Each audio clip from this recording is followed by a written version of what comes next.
Okay, I think I should be live. Still, when I'm doing this, it's still just as unsure as ever. I want everybody to know that it's like the middle of the night here already, so this is going to be very late for me. Hey PC Studios, you're the first one catching me talking to myself here. So this is the 100k live stream, and I was kind of feeling very pressured on what to do, and then I realized that it's worse if I just don't do a live stream than to just do it anyway, and basically see how this goes. Okay, I wanna try and arrange the windows so that I can see most things.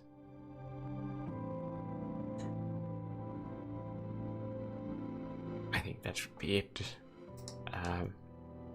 Okay, it's so nice to see actual people coming to the live stream. I'm gonna be using the blueberry brush because I want to.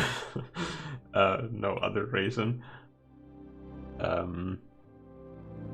Completely forgot what I was about to say. Yeah, when I started doing these live streams, I guess this is something that maybe if you're thinking of maybe starting a YouTube channel at some point,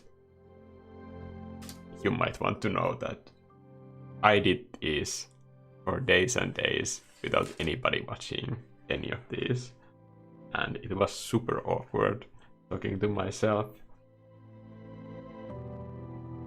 I'm not saying that it's not awkward anymore, but I'm kind of like used to it, and I know that it won't kill me. And if you're thinking of maybe starting a YouTube channel, just knowing that like you can form your own community and find like-minded people online, it's worth all the awkwardness in the world, you ask me. This is a terrible color combination, but I think it's a great way to start this.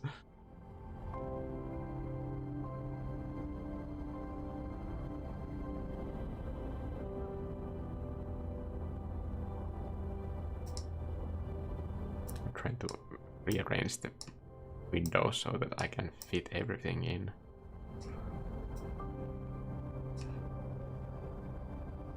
If at any point in the future I have like extra budget to use for things that would just be fun for myself, I definitely would get one of those super wide screens where you can just have the same amount of screen space as two screens like I have right now, but without the seam in the middle, because for live streaming I think that would be great.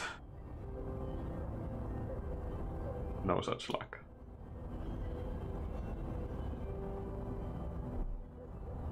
Hi from Pakistan, congrats for your 100k, thank you.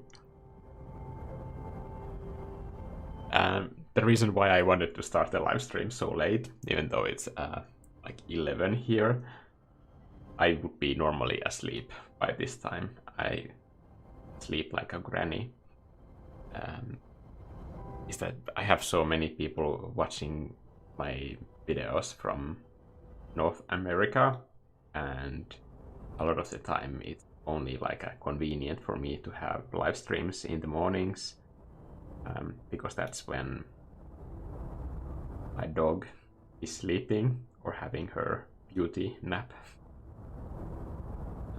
It's like a one moment in the day, and I know that I have time for myself. Now she's already in her room sleeping. Yes, she has her own room here. One idea that I had for this live stream is that I could go through some of the questions that people asked me on Instagram. A lot of them were just like suggestions on like what I should paint for this live stream, but I appreciate the willingness to help, but like coming up with ideas was never one of those things that is like terribly hard for me. It's probably like my favorite thing about making art. So I thought that it makes sense if I just wing it like I usually do, because I feel like that's kind of the theme. A lot of these videos is just trusting the process and being okay with things looking like super messy. Keep going until the painting surfaces, if it does. I mean, it better. I'm not gonna be here at 6 a.m. Hopefully.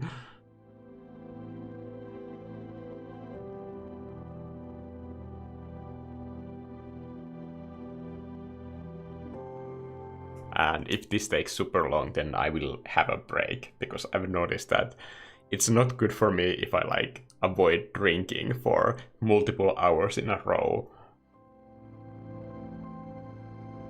But then like having like a 15-minute break to just get a new cup of coffee and have a bathroom break, it just makes life livable for me.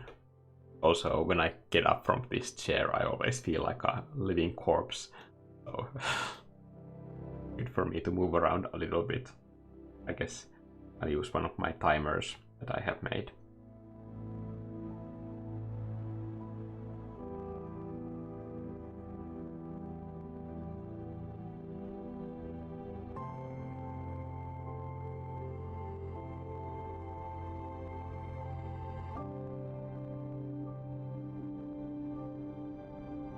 Suggestion, paint whatever you want. Now that's a suggestion that I can go with.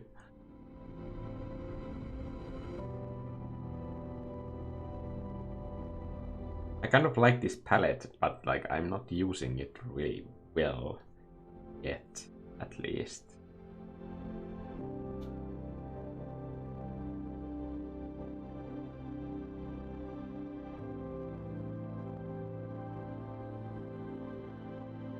Hopefully I will find some idea behind all of this.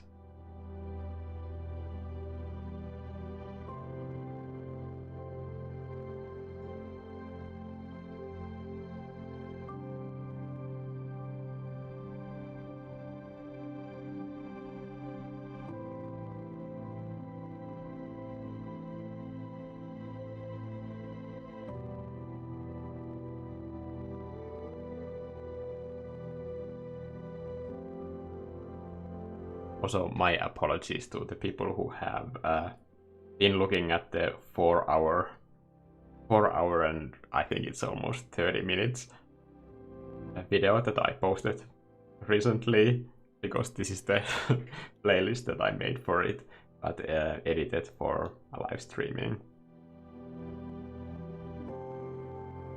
And just like one music file, it's like over 5 gigs long.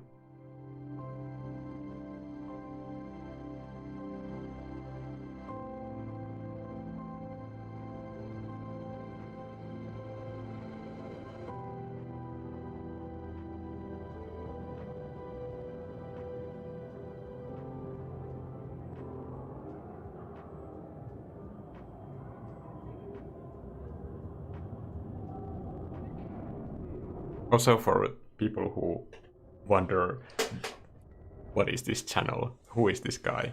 I have a frequently asked questions in the comments, or I mean in the description.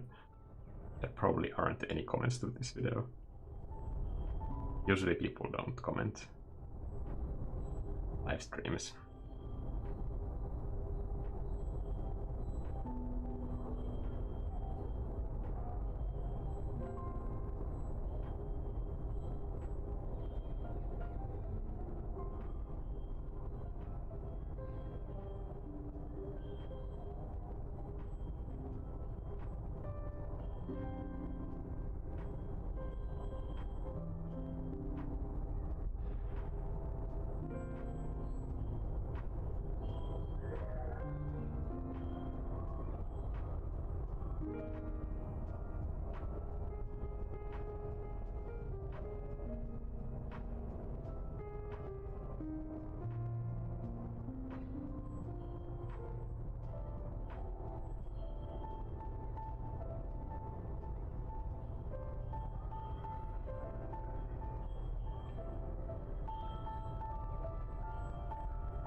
Gonna look at the phone and see some of the first questions that I might answer. I can't remember them all. So I took a screenshot out of them. And this was a question that I asked some time ago. I wanted to be like ready for the 100k, and then when it came, I didn't anticipate it at all.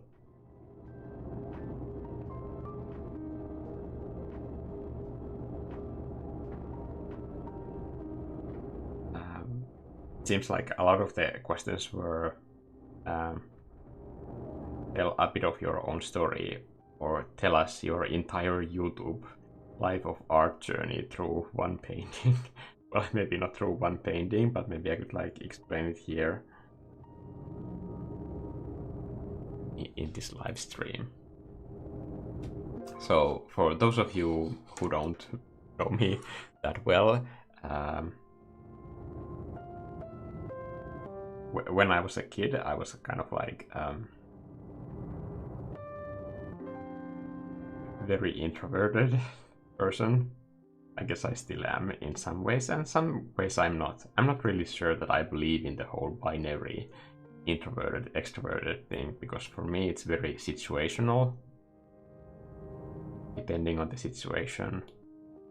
And I guess like that side of my personality, it's just kind of deepened, because when I grew up, I wasn't living in Finland most of the time, because my parents were traveling all around the world, and that's why we lived in many countries all over the world. My father was making power plants, so that's why we lived in countries that had a lot of blackouts. I've gone through like countless blackouts in my life, because all the places that we lived in were not equipped for the demand for electricity that they had at the time. And during this time I would study myself. Of course, my mother tried to help the best that she could, but a lot of the time I could kind of decide my own schedule for getting through the schoolwork. And because of this responsibility that was trusted upon me, of course I would have art classes all the time. Or I guess would be more accurate to say that I decided that I'm having an art class right then and there. So I had a lot of art classes, not that many math classes. But that's the way that I could kind of like escape into my own worlds. And a lot of these places weren't like safe for a kid to just like wander around. We would live in hotels because the local houses weren't livable in some places, or at least not worth living in for the type of job that my father was doing. So I remember in many places that I would just live in a hotel, like on the hotel grounds for an entire year,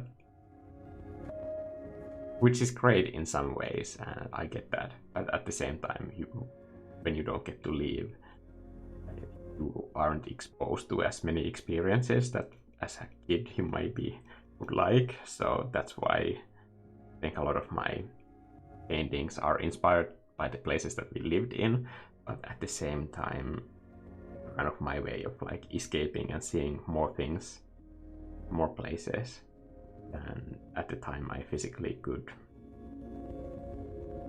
And that to me always felt like so enjoyable that I guess that's never stopped.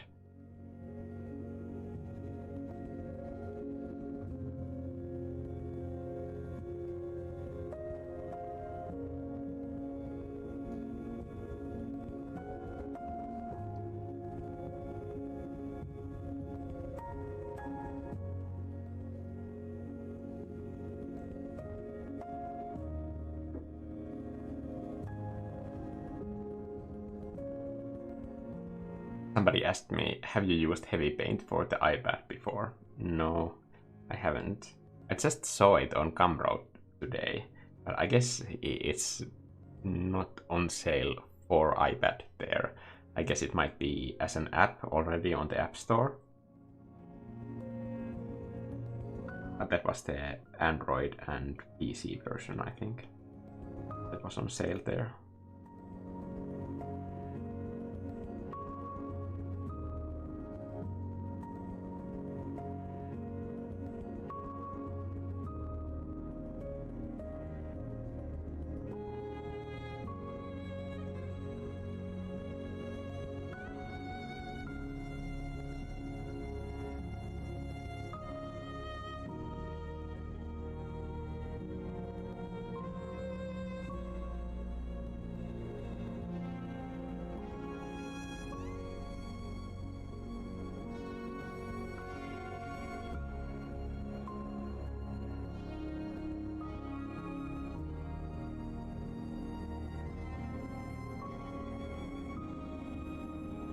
Do you use a pressure curve setting in Procreate?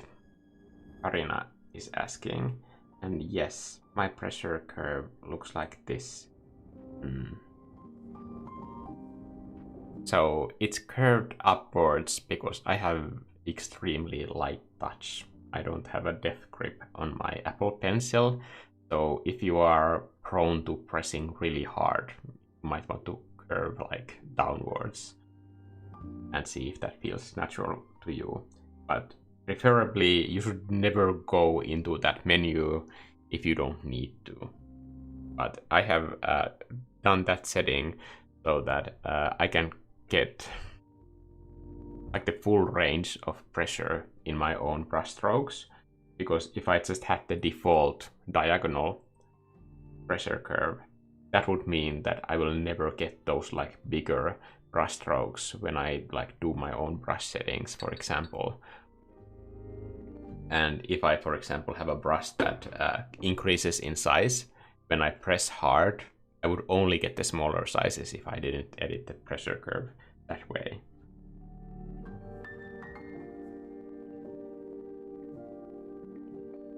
So it's very subjective to the way that how you draw. So I can't give any like more general advice because that depends on like how you use it.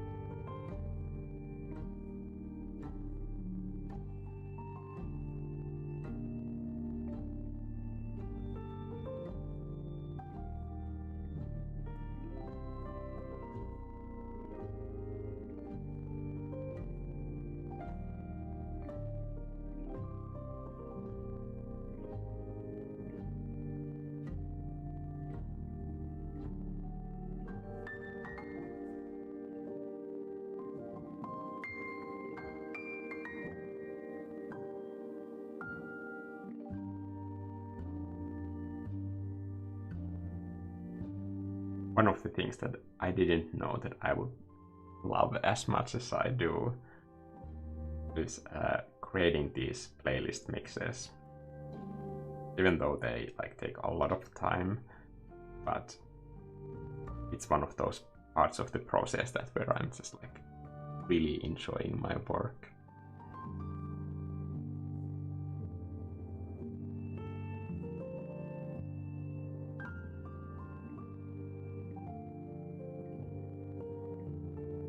It's also thanks to the quality of these services that we have nowadays. I am subscribed to almost 3 different subscription services for licensing music all times.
Iggy is asking how I learned English. Honestly, the most motivating aspect for learning English for me is that I was completely obsessed with video game magazines when I was living abroad, and I couldn't understand any of them when I started subscribing to them, and they were sent to me into all these places, and I would just read the same articles over again with a dictionary, and that's, I guess, how I learned. Also, when I started playing video games, I couldn't understand any of the language, so that's how I got motivated to learn.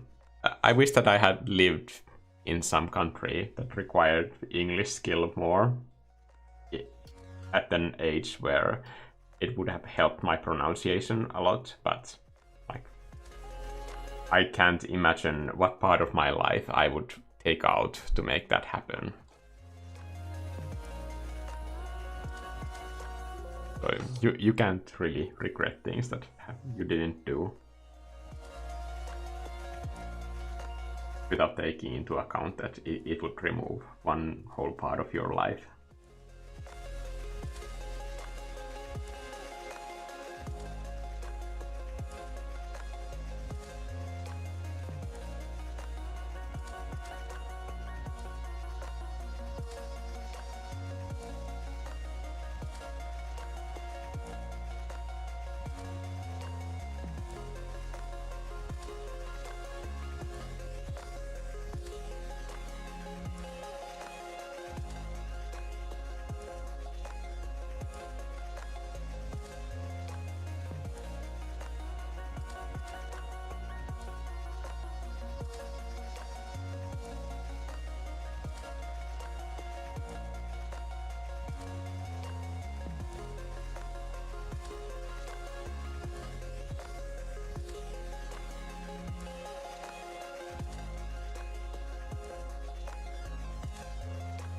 most people in Finland speak pretty good English, so that, for example, if you're an English-speaking person and thinking of moving to Finland, don't bother trying to learn Finnish if you're not staying 15 years here, honestly. In 7 years, you can understand Finnish pretty well if you live here. If you don't live here and you're studying Finnish, you won't learn this language. I guess I'm not trying to demotivate you. I'm just like, if you're determined to learn Finnish, it requires an extraordinary level of commitment. It's different from other languages. And if you don't believe me, you can just Google this. I'm sure the results will confirm this experience.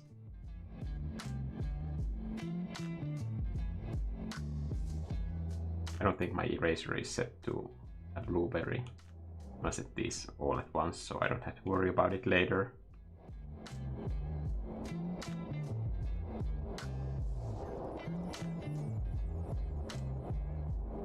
I guess part of the reason why Finnish is such a hard language to learn, that it's completely own like tree of language. If you learn, for example, Swedish, it's like easy to learn languages that are like Swedish, but there aren't that many languages that are like Finnish. Maybe in Estonia they have a lot of the same words.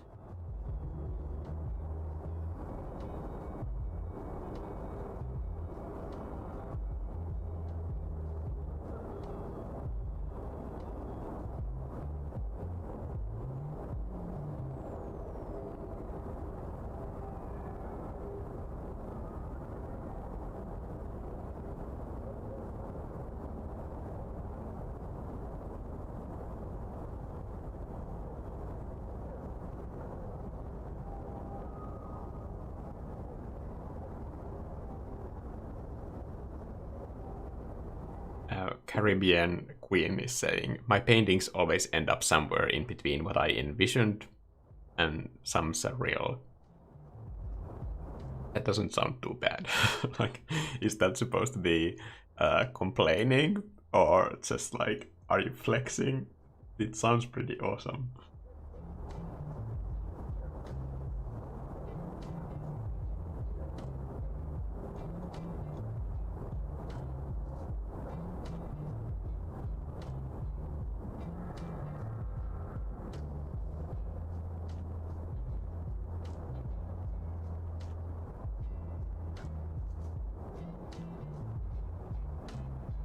Idea what I'm doing for this top part.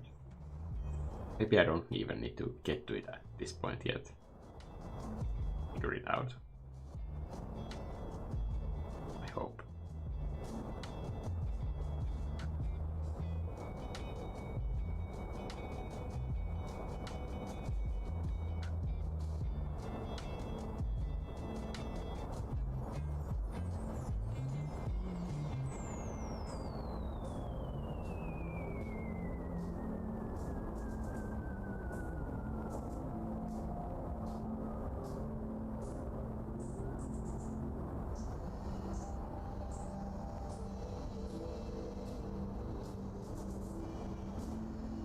In the questions that I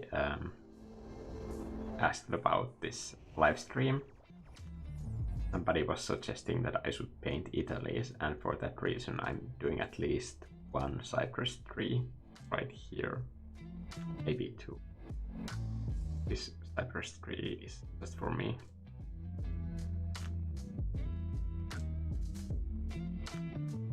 This one is for the person who asked it. I can have two trees, that would be terrible composition. So third one is here, and that chunky one. It represents my waistline after this lockdown year.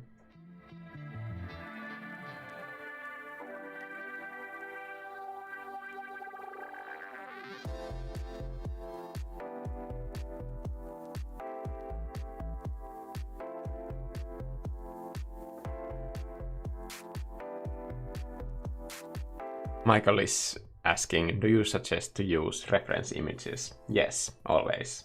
Always. At all times.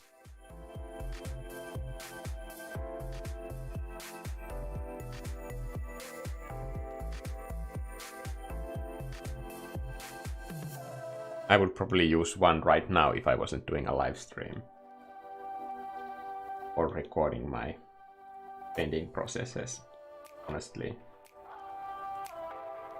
I hope that everybody understands that the reason why I don't use reference images on this channel is because if I used one, I feel like it would be my responsibility to share those references.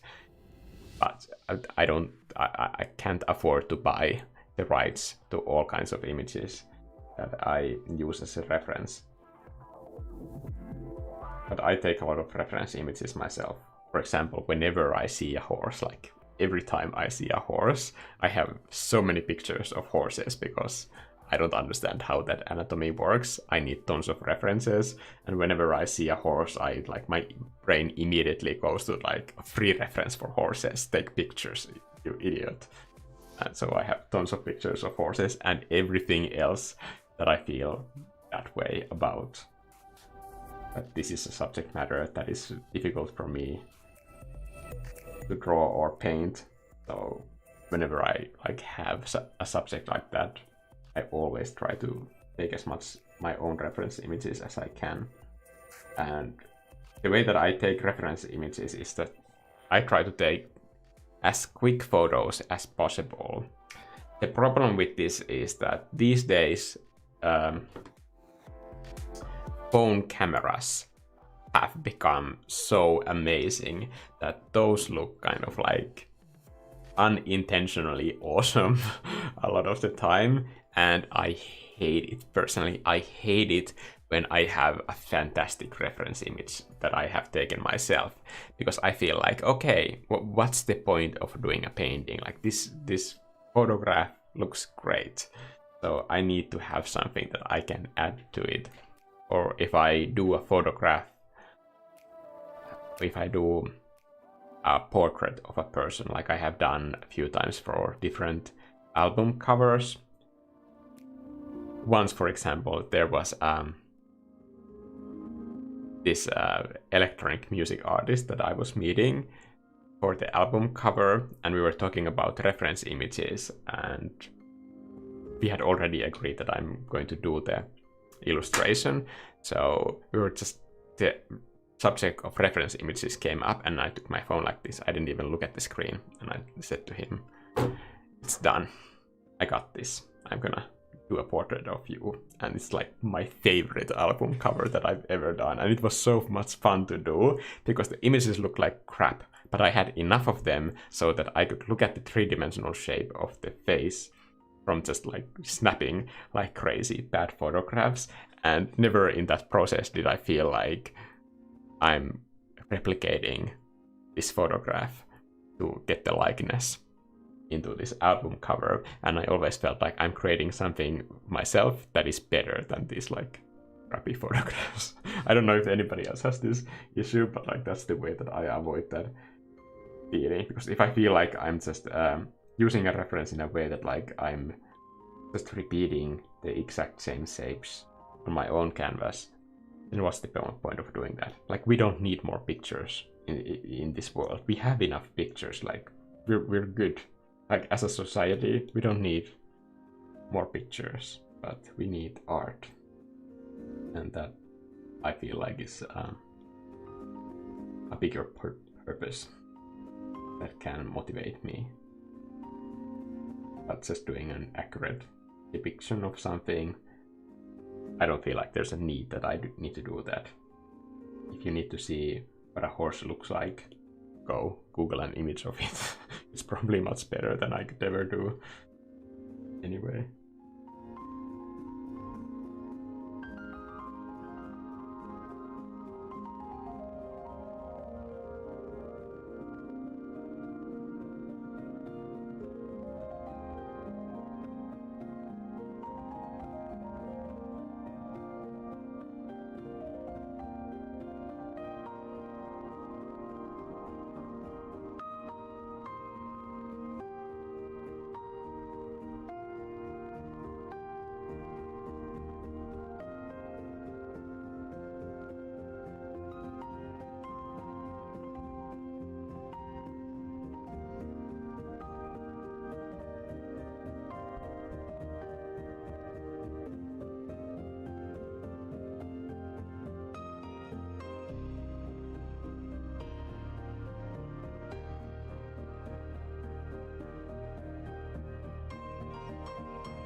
Jessica Santos is saying, do you work as a background painter? No, never have.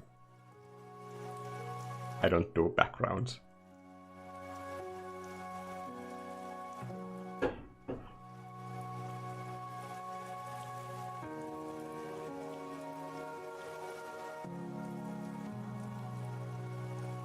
Shy Guy is a beast is saying, your channel was in my recommendations and I'm glad it was, because I'm really enjoying your art. Thank you. Also, it's always like a divine intervention to be in YouTube recommendations. There's like really nothing you can do to make that happen, and completely random, but it's always like super magical when it happens. I used to be very obsessed with YouTube statistics, like I guess like most new YouTubers are, but it's honestly like terrible for my mental health. Whoa, bump the camera.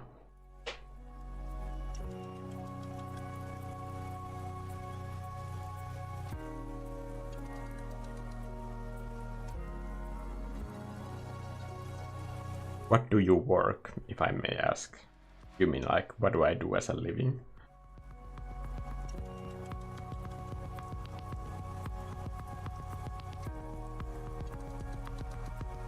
I guess I should get back to the questions.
Very select inverse here.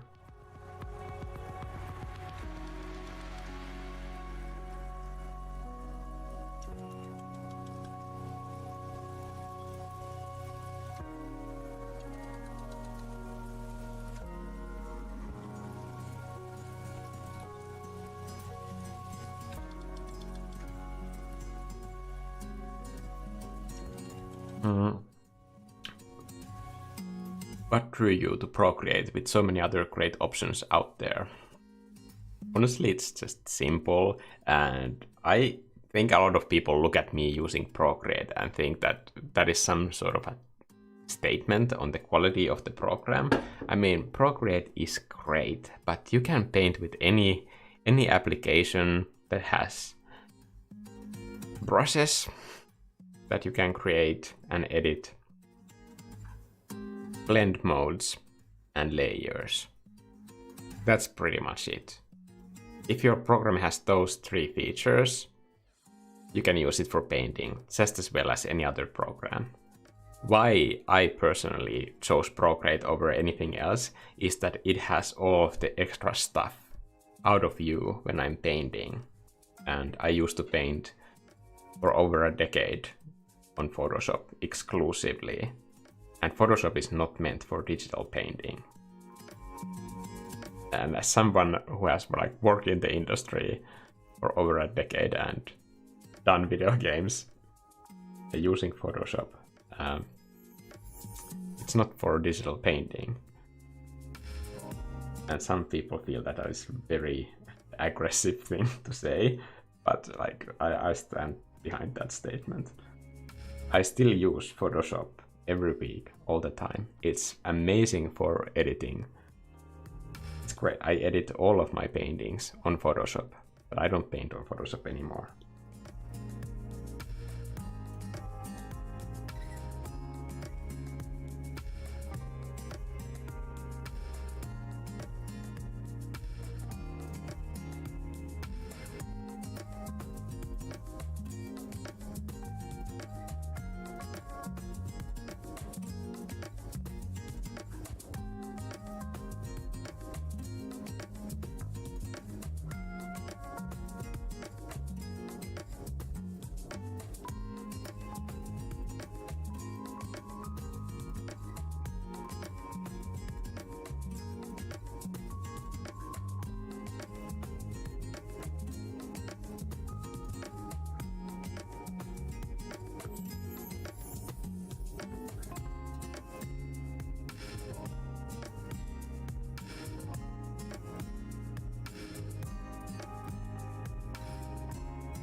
painted on the wrong layer. Yikes.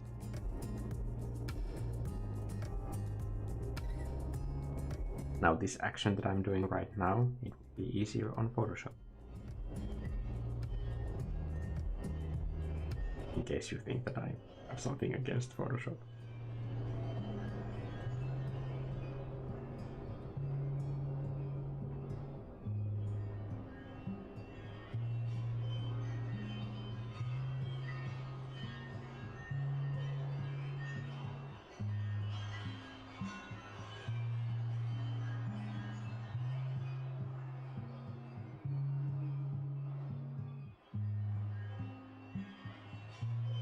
One thing with Procreate that really helps is understanding that the selection tool works like a polygonal lasso if you just tap once. Oh.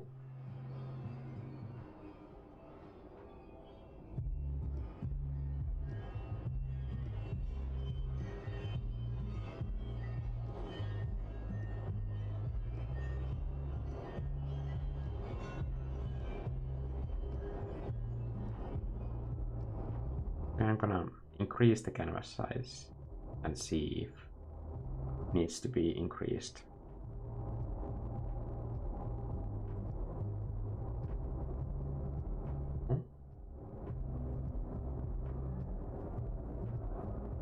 Open reason. Mine was completely lacking out.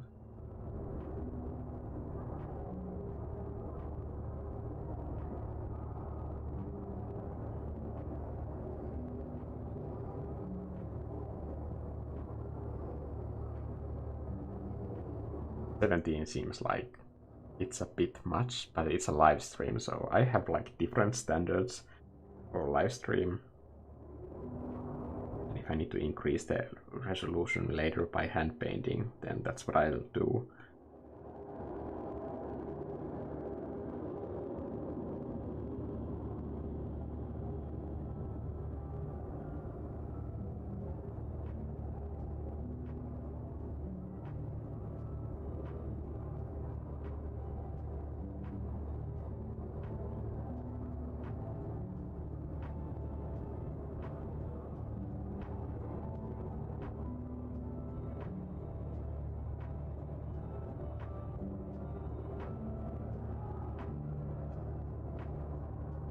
Michael is saying, I'm so happy that you decided to prioritize your own health and well-being over all the YouTube stats race.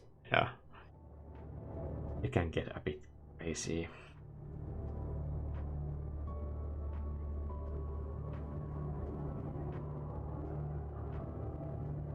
Right. Yeah. And it's not really YouTube's fault, like it's like the whole society in such a short time has turned into this everything has like high scores, everything is like point based, how many friends you have, how many likes you get, your Instagram post, and it's easy to say that like don't attach the value of your art or yourself to those numbers. It's easy to say, but it's hard to live that way. And that's also one of the reasons why I'm not on some art galleries, because I know myself and I know how environments affect me. Not that those art galleries are good or bad, I don't want to put myself into that situation where I'm open to influence that I don't agree with on a daily basis.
think over time that sort of a chase would affect my videos a lot.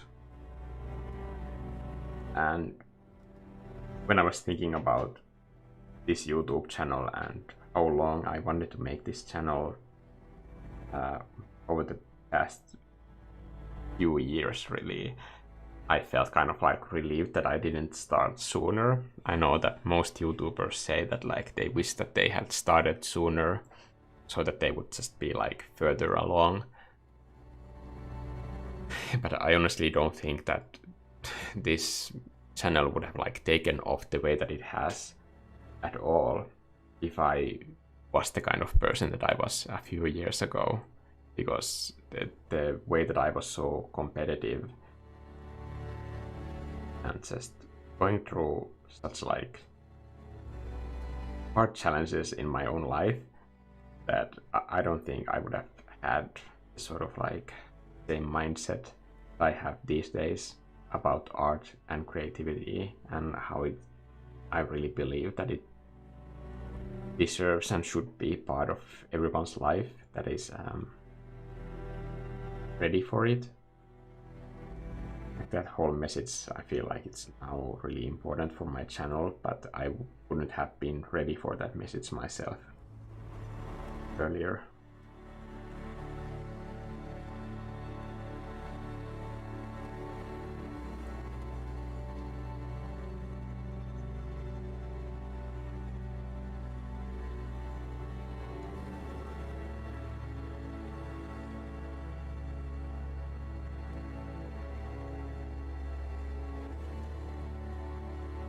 Really not happy with this. Take it off. Color is nice. Shape doesn't work.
I think somehow that's way more interesting.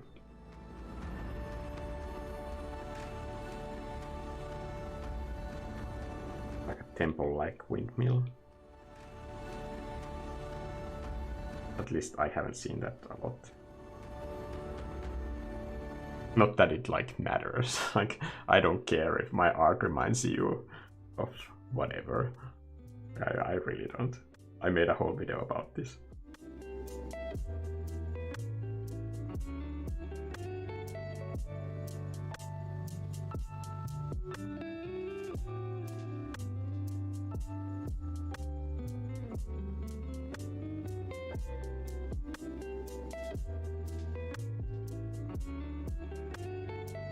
Oh, Sumimiya is saying, I just recently found out that you are the artist behind Itäkeskus metro station. Yes, I think that's one of the greatest achievements in my life. You have no idea how long I wanted to make art that is like available free for public, that is just like there and not the kind of people that wouldn't go into art gallery. And it's like the exact kind of like piece that I think is fitting that I wanted to make. Oh, I didn't read the whole comment. You are the artist behind Itäkeskus metro station art piece a few years back. I used to just stare at it while waiting for the metro. It is really beautiful. Thank you. Thank you. I painted half of it in New York City Library, New York Public Library, I think it's called, and half of it in library close to my home. I think being in New York Public Library was my favorite part of the New York trip. Yeah, probably wouldn't be the favorite part of most people, but really love libraries. And there's so much people in New York. I just felt like I can't even just wander around the streets and like look at things, because there are these signs everywhere that say that like don't stop walking here, like keep going, whatever you're doing, don't stop. Like those signs are everywhere, and not just in New York but in Brooklyn too, like don't stop walking, keep going. That to me as a Finnish guy seemed like absurd. Yeah, it would be nice to go to New York someday again, but like I would be prepared for what it actually is.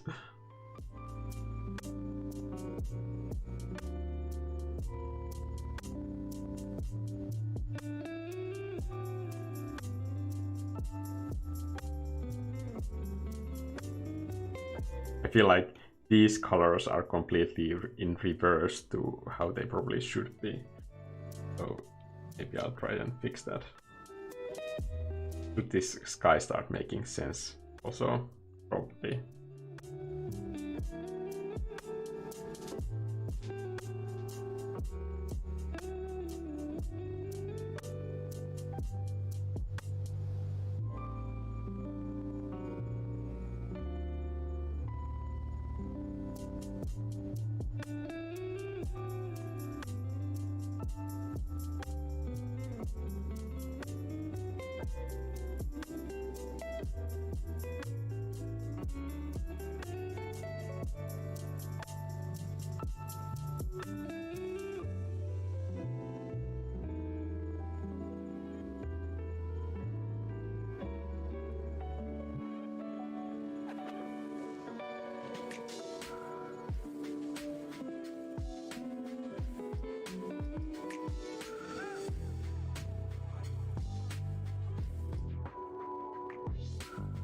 How am I doing on time? It's 1 hour, like, I think I could have been like faster, but it is what it is.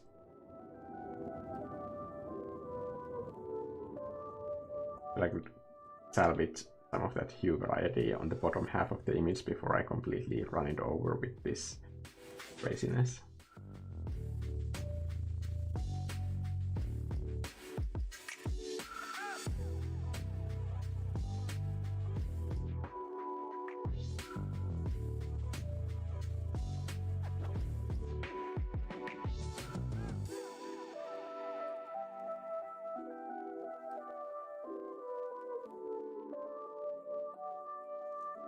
This is the kind of nonsense that I would never do on a non-live stream painting, but it's a live stream. Nonsense will take place. Maybe there should have been a disclaimer. No, this is free. No disclaimers.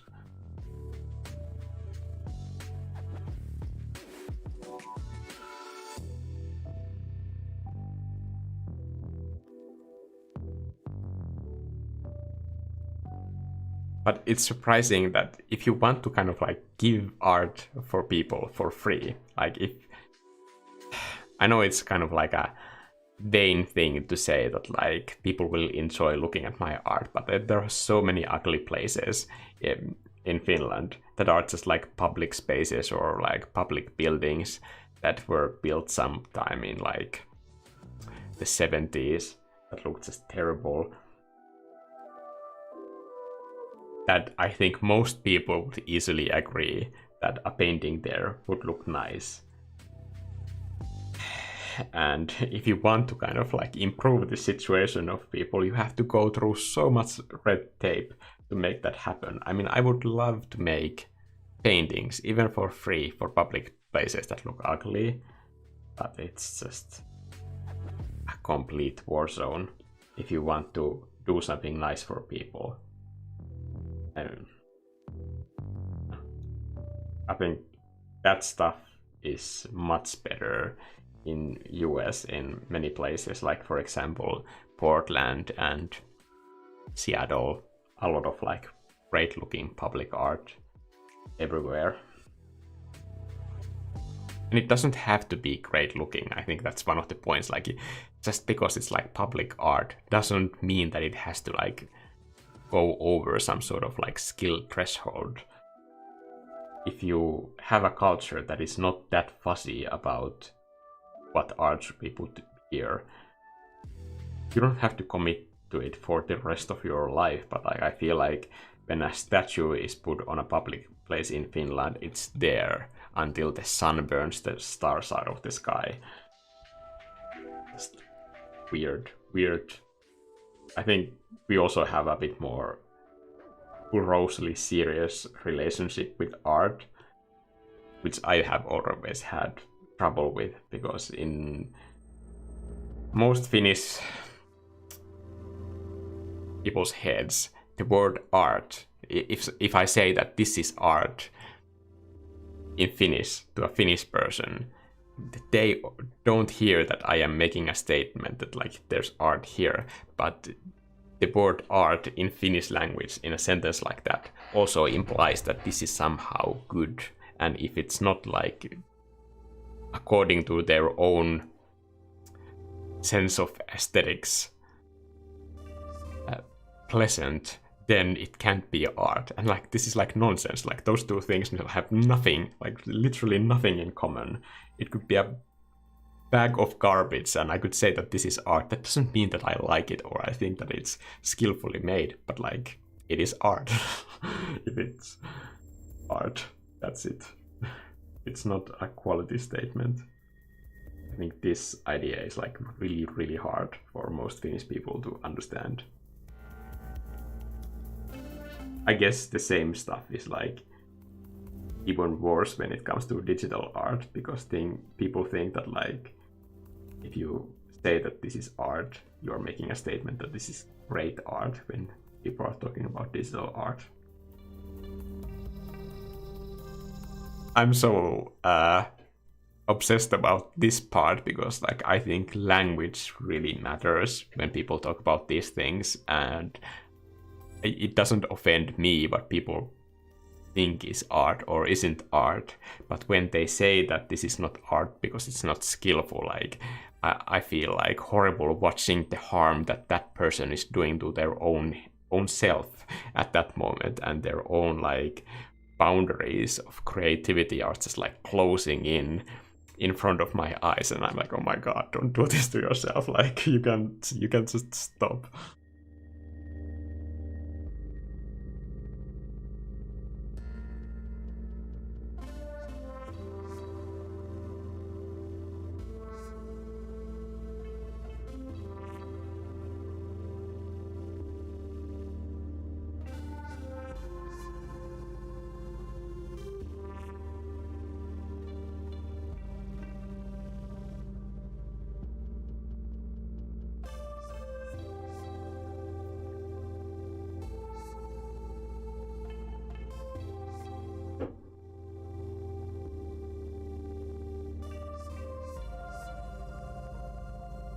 Mikko, I'm working on a piece and I'd like to paint rain. Any tips, as I'm really struggling with it? I think I need a bit more information what kind of a painting this is. Like, is it a close-up piece or are you seeing a lot of like scenery? I think that matters. I think bringing rain as an element in 3 different levels in the image plane, like in the foreground and in the background and in the way, for example, the light is reflected. I think that usually helps in most cases, but like I'm making wild generalizations here about just technique, which I don't know if it's relevant to the painting that you're doing.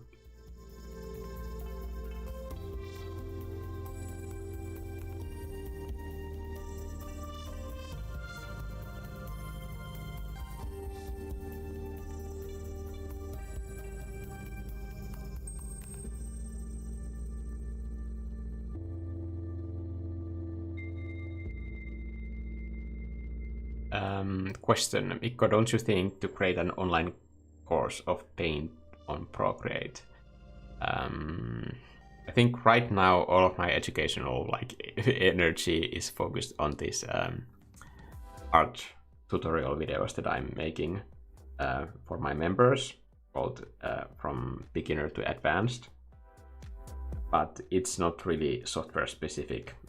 Those are like art classes for people to learn how to paint.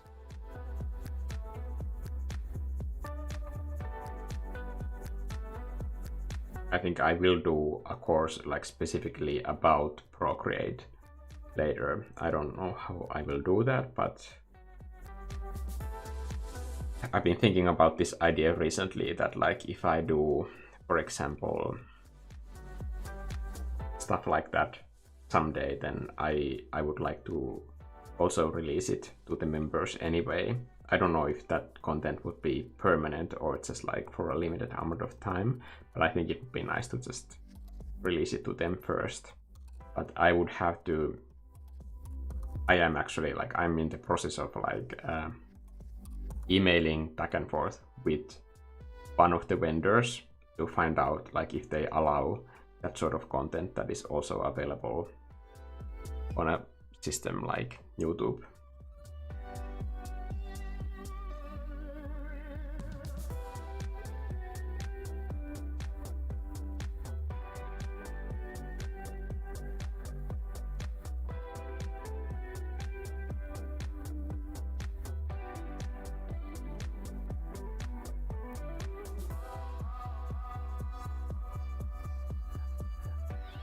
Today I was writing a tutorial about white color, and I'm really excited to like release it as part of the series, because I think that's a very good way to start color, and I will be doing more tutorials on color going forwards. But I'm trying to put them in an order that makes sense most of the time. So if I have, for example, an advanced concept like I had in my last class, I think last class was about blending, if I remember correctly. And for that, you really need to see the first two different videos beforehand for that to make sense. It's the kind of content that I wouldn't be able to just put as a YouTube video. Because on YouTube you cannot assume that people have watched previous video. There used to be this sort of like education themed way of like making playlists, but they took that system down. I think it might be because they were realizing that nobody's using it, or that they thought that like people like me could put that sort of content in a system like the memberships. I'm pretty sure that like YouTube is going to focus a lot more and more this year, especially on the memberships. And I hope that they will add more features to it.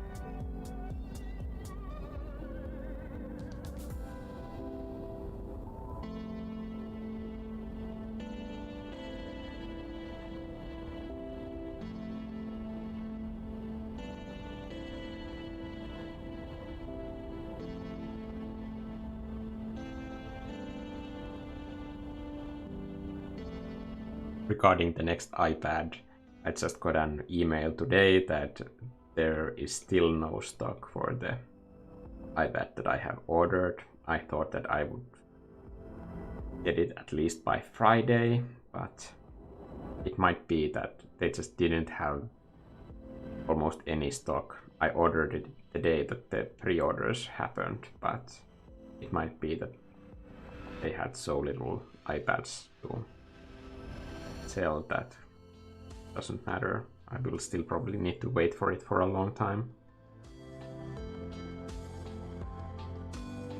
There's a huge shortage of microchips in the world right now, and that is affecting pretty much all electronics, cameras and tablets, phones. All of the manufacturers are struggling with production because of that issue.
Karina is saying, I'm new to digital painting and I'm trying to use one brush method, but it always ends up kind of blurry or undefined, if that makes sense. Maybe 2 more and smaller brush, add more details. Details usually aren't the answer.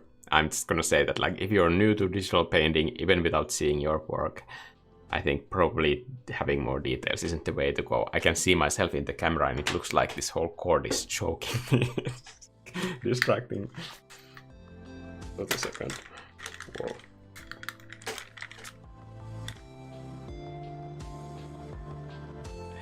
What you could try instead is have a brush where it's like much harder to make any soft like transitions. Like, for example, the default round brush is always something that I recommend to people that are new to digital art. This piece of advice will probably make sense later, but like if you stick with a brush that has like very hard edges, I think understanding contrast is more important than like blending. So I would avoid blenders. That's one way. And also, if the brush that you are using is like very easy to make, so sort of like soft transitions, maybe try a brush that doesn't work that way. But it's really hard to, for example, make soft transitions. Like, for example, with this brush, you have to press extremely lightly to get these sort of like soft transition colors. So you really have to intend to do it. But most of the time, I'm just like at 100% opacity all the time. Even during this whole live stream, I've been using 100% opacity.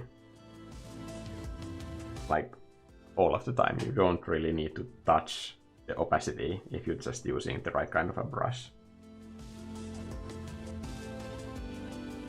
Now, I know that I just said a whole lot of like generalizations, but like this comes from the fact that I've been teaching digital art for concept art students for many years, and these are just like 90% likely things that are in your paintings if you just started.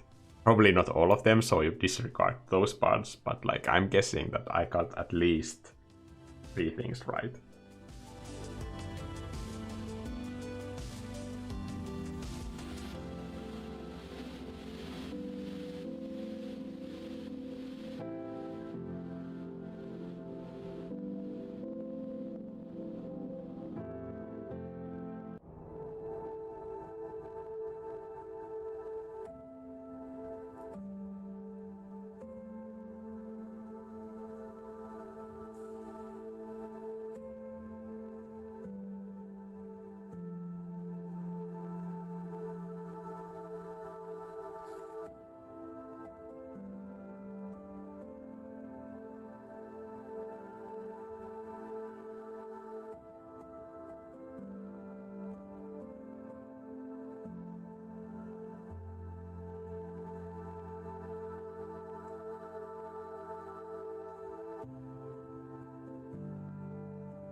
The rain is over a park in a mid-afternoon scene. Landscape mostly with a subject in the middle. I would recommend not using motion blur to create those rain droplets. And maybe if you just stand out in the rain and squint, you can see that like every rain gets kind of like blurry. So you can kind of like paint that blurriness into the most distant objects and then just have the sharpness in the foreground. Also, during rain, you don't have direct sunlight most of the time. So light has this like very soft look to it, meaning that the contrast between light and shadow is much smaller and more subtle, and the shadows aren't as stark. So if you pay attention to those elements, I think they are just as, if not more important than the rain droplets themselves, and just painting those. Also, you probably know what atmospheric fog is, and it's kind of the same way that the colors wash out in distance. Also decide the light color in your piece. Do you have cool or warm light coming from the sky?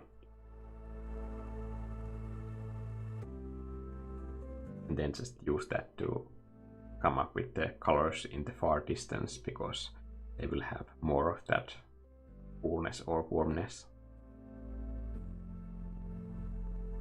and less intense local colors. I spent way too much on this cypress. I can't help it.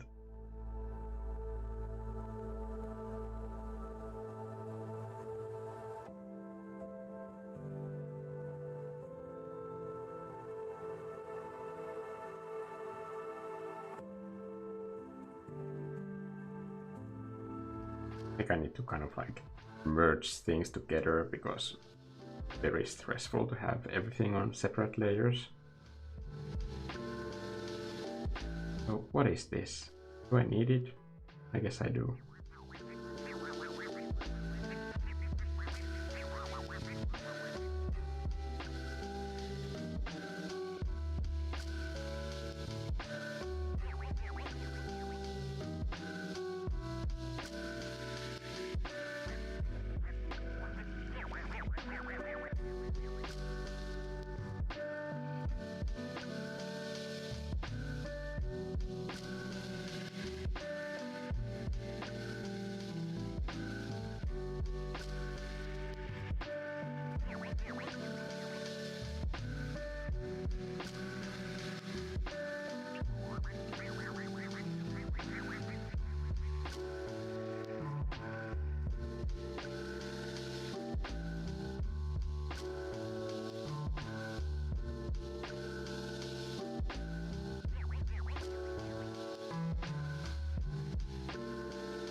I think I still have a live stream is coming soon-ish story happening on Instagram. I just remembered that I didn't turn it off.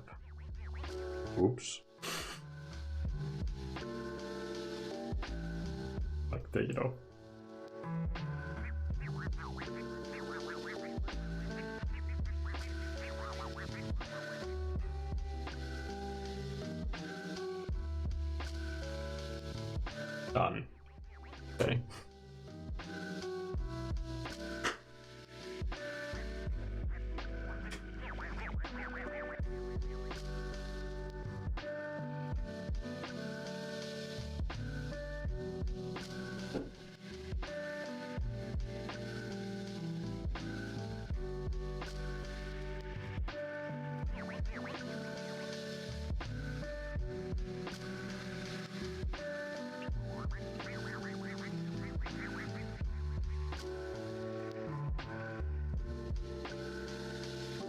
Which tablet do you use? I think the current one that I have is from, am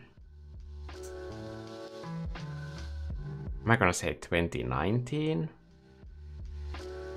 It's the iPad Pro that doesn't have the button, if that makes sense. And a bigger size.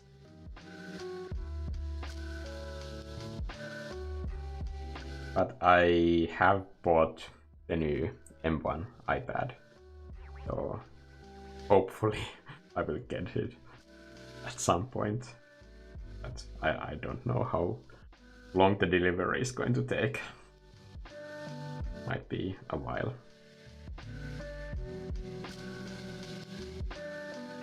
I think it would be fun to add some like normal kind of like wooden window thingies here. But it's on the sunny side, so they have these sort of like wooden slats that can be opened. Maybe few windows, not 2, but 3. Oh, I so should have added like drawing assist for these. Okay. What am I doing? Pure disaster. Okay.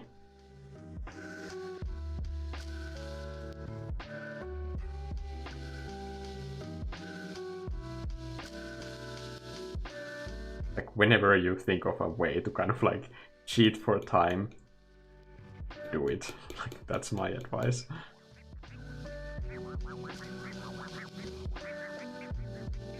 I think that's one of the things that like sometimes comes as like news to art students when they are talking with me, that I have like no hesitation of like cheating every single way that I possibly can. Like if there's like some way to do the art that I'm making even a little bit faster, like do it. If it means that you're not stealing stuff, like anything that is not bolted down, like just like grab everything that you can to do the finished idea. And remember, like these are concept art students. Like their job is not to do a finished illustration or promotion, but like their job is to design new ideas. Like for example, if your job is to design a new t-shirt for the character, like don't waste 20 minutes of your time drawing a torso of that character. Like take a screenshot of the game or like take a photograph of yourself. Like in that situation, your job is not to draw a human being, it's to design a t-shirt. So like any seconds wasted on like thinking about how human anatomy would look good in this, what kind of pose you should have, like all of that is just like not only wasted time, but like it's kind of like insulting to waste time on such sort of like vain things when you're supposed to be like using all that time to come up with as many and as cool ideas for a t-shirt that is fitting for that character. So and same goes for like most realistic human character design. Like it's so not about drawing realistic human beings. It helps if it helps a lot if you can do it in situations, but like when you're designing like accessories, like even if you're fast at painting characters,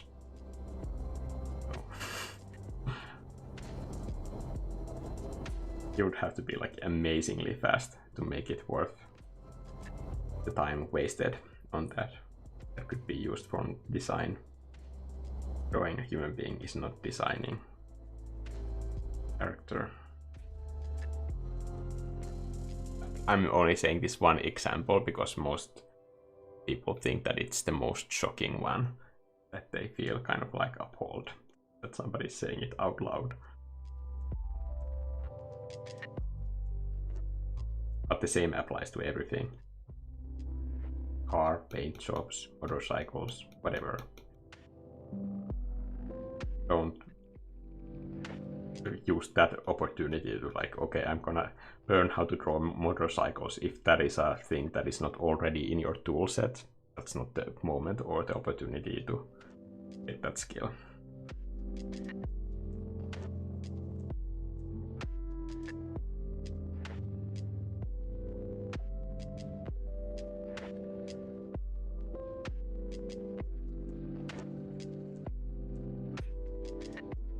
By the way, as I was saying this, did you notice how I was like cheating all the way through how to paint these by using the drawing assists?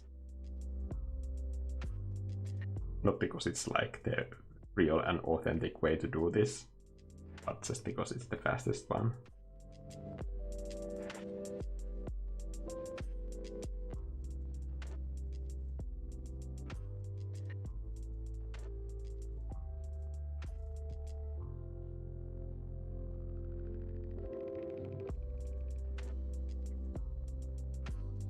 I think if your goal in life is to do like any type of design or commercial projects, I think it's like extremely helpful to get very clear on what is craftsmanship and what is art and design, and where that difference is. Because it can get very muddled on internet if you just listen to random strangers what they think about this.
People asking me for like to compare different tablets. Like I get, for example, yesterday I got 3 different DMs for people, probably because of this time of the year when Apple is releasing new tablets. So people were asking me like, should I get this tablet or this one? And honestly, if I don't have those tablets to use on my own and to see which one is better or not, I'm probably not the one to ask, because I don't have the means to give you an informed answer on those issues. Also, I'm not really a tech YouTuber. For that, I seriously recommend this like Brad Colbo that is on YouTube. Like his tech review videos are fantastic. And he has all the stuff, like he can give you an answer that is informed on these things.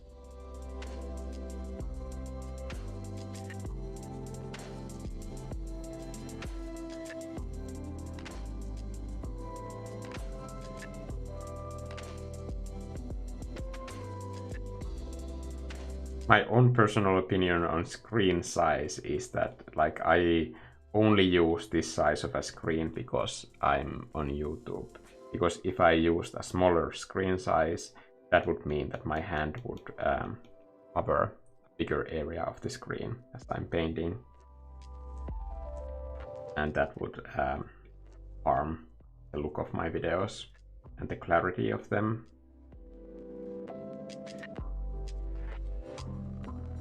Especially like these tutorial videos, I think. be really hard to watch on a smaller screen.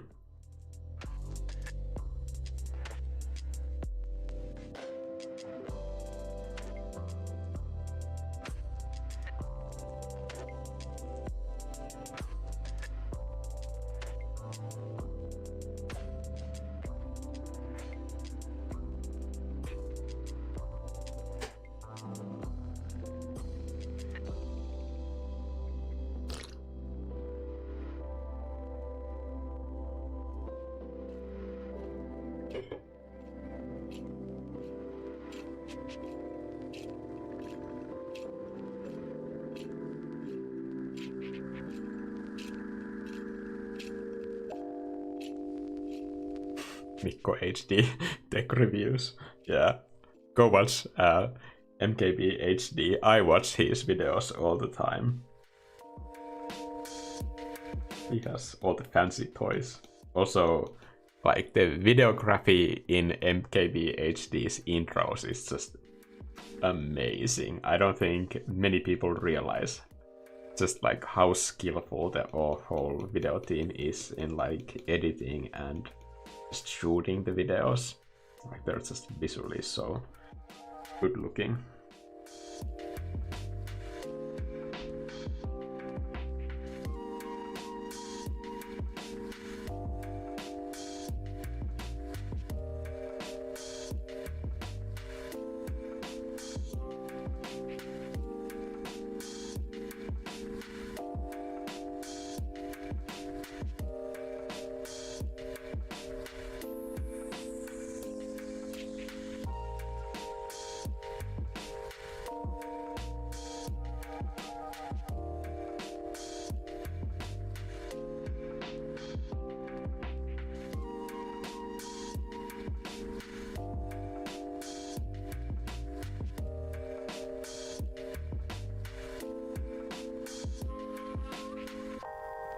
I have this like vague idea that I might like to do like this sort of like a band for this tower.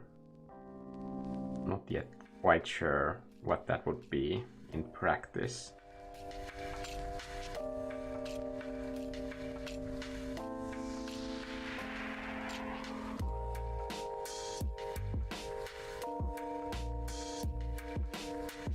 I guess having a balcony here wouldn't make sense, unless it's like going inwards. Then it could make sense.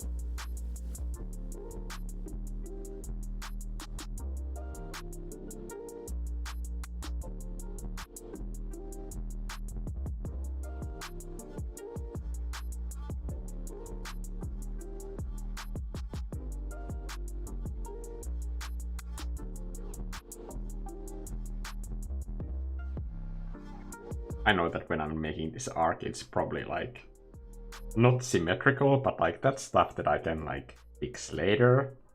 And I flip the canvas and do that stuff. Like that is easy, but the design part is hard. And I think that's something that I also focus on these live streams. That's why I've also written that part into the FAQ section.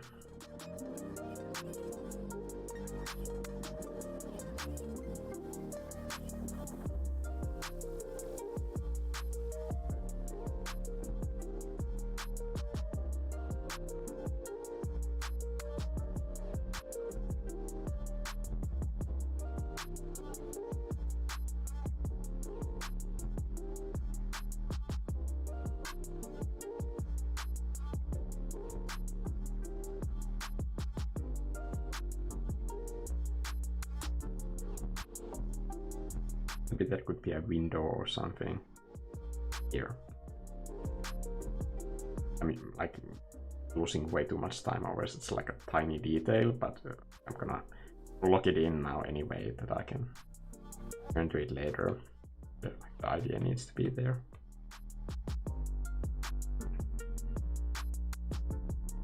But it's like way too small too. Yikes. Okay, that's a lot better.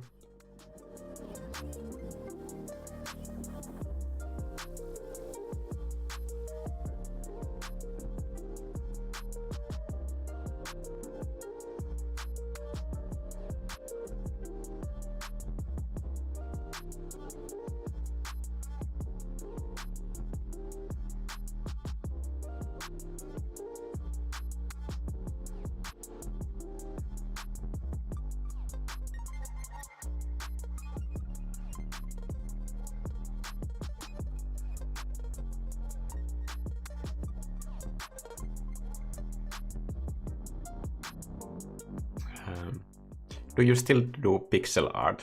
Mr. Blue Sky is asking. Yes, I haven't done a video on pixel art in a few months, but I will do more.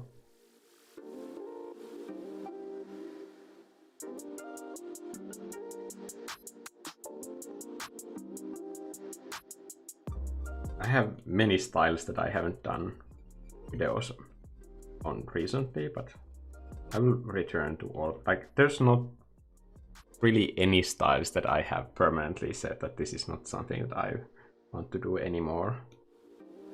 Perhaps like the dark science fiction stuff that I used to do a lot for work. I'm not like enough time hasn't passed that I feel nostalgic about it. Also, I made so much of it. Not yet, but maybe someday. Like when I find reasons for myself to do it that are fun for me, then that might be the time, but yeah, not yet.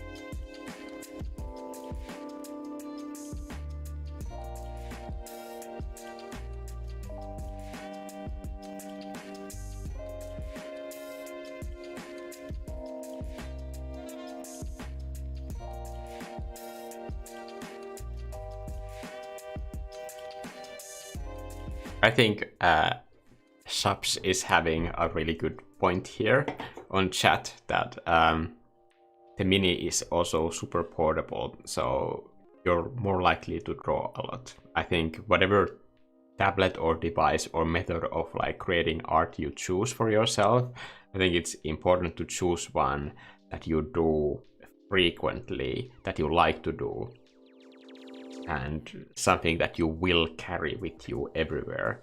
This iPad, even though it's like this big in size, I carry it with me absolutely everywhere. I never go anywhere where I know that I might have few minutes to spare to do art. Like, I will always have it with me. But for different people, they have like different limits. Like, for example, I'm also the kind of person that like I will easily like just put my Nintendo Switch in my pocket if I want to play it on the train.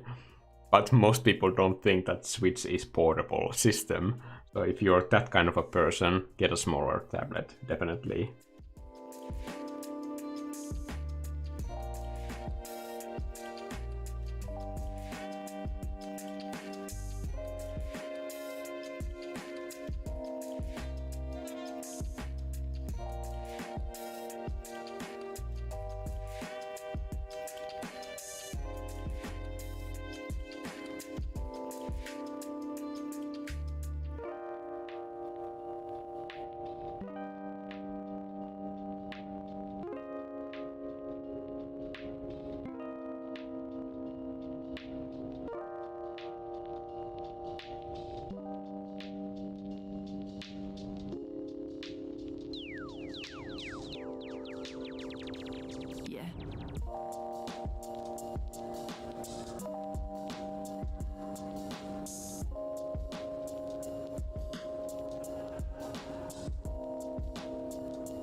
Kenny is asking, how long did it take you to develop your own style? I find it hard sometimes to create something me. All the styles that I do, I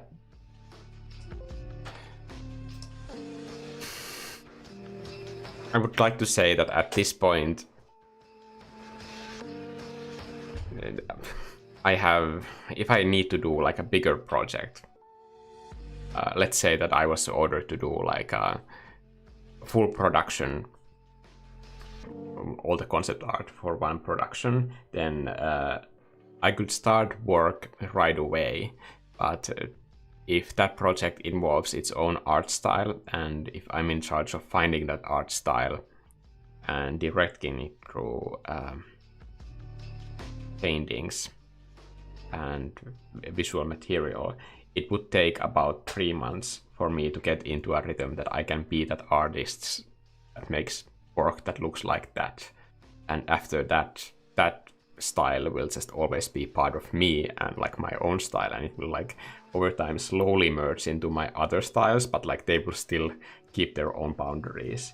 And every time I add a new style to the way that I paint, like it always kind of like nudges everything else in that library towards that direction a little bit. Some things work with other styles better than others, but usually there's always like some merging that is happening with all of them. And I just find that kind of interesting. I don't try to like keep those in their own separate boundaries. But I love my own graphic style illustrations, but like I had like so much confidence when I started learning that style. But like, yeah, it took me like 3 months of work before I found that like this is the way that I want to do these graphic illustrations. And like that's that style now.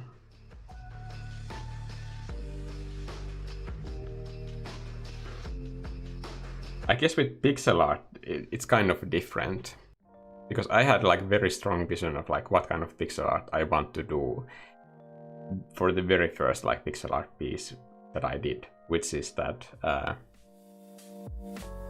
Barely Fishing Championship edition. I don't remember the full name of that piece, but it's like here on my wall, like on that wall, as an acrylic print. Yeah, that's the first pixel art piece that I published, and I have pretty much like stuck to that like one style of pixel art ever since. And I remember when I was making it that there was this like one game designer that said to me that like this isn't authentic pixel art because there are these rules for pixel art how you need to make it. And even at that phase, like I had like this like weird just sense that like this is the way that I want to do it, and that piece was like just like insanely popular for me for whatever reason. And like that to me was like enough proof, like okay, I have like my liking for this style, and the way that I do this like is valid, and I'm not going to like bother myself with doing like authentic pixel art. This is the way that I want to do it, and that's stuck.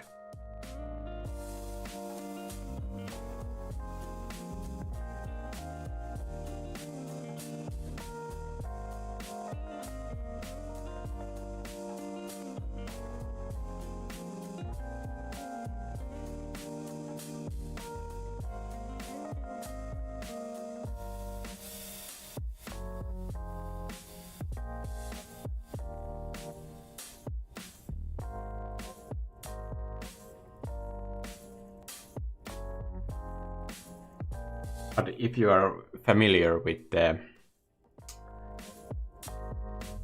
perception of your skill and the actual development of your skill, it goes through this sort of like dip. And I think when learning any skill, especially when learning any creative skill, it's really important that you are aware of like this dip, that like you start out thinking that like I'm gonna get good at this really quickly and I already have kind of like natural gift to do this stuff. But then as your skill develops, you suddenly realize that like your perception of your current skill level like just takes this like huge nosedive, and you realize that like, oh my god, there is so much that I need to learn. I'm gonna hit the complete rock bottom with this stuff. But if you can kind of like avoid crashing and understand that there is the other side of the dip, that like your skill just goes up if you just keep going, then you can kind of like survive that without crashing and stopping. But it's important to know that like that crash is like that dip is always like scary and demotivating. But when you know to expect it, it's less shocking when it happens. It's like, oh, here are all of my worst fears about myself. I was wondering when he would show up, so we can get on with this practice.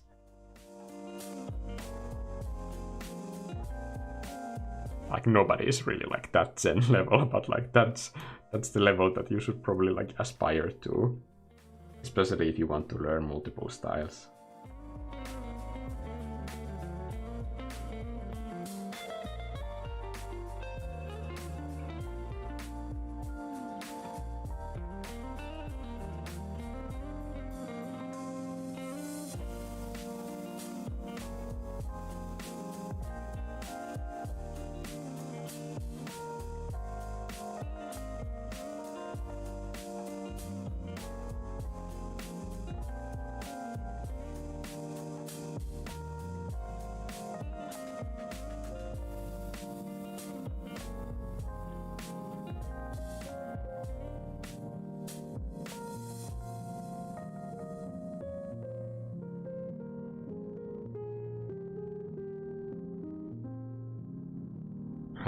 I'm painting with photo reference, but how do I add details without focusing on every single one? I don't want it too realistic. I think when you have reference, it's kind of difficult because I don't know what type of an image this is. If this is an image of nature, people on the street, buildings, like any information would probably like help me answer this question better. I was about to answer it and then I realized that like I don't know if this is relevant to what you're making.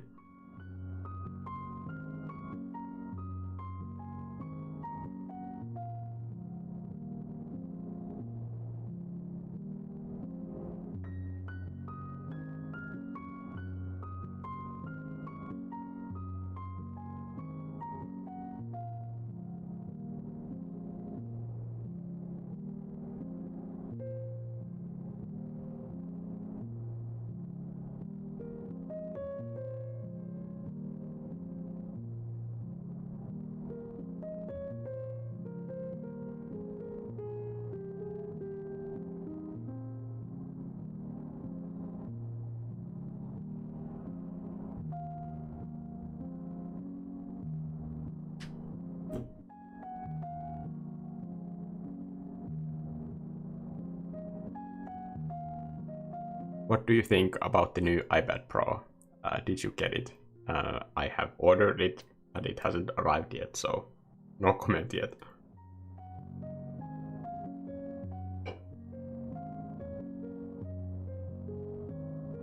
I'm not sure if Procreate has been updated to take advantage of the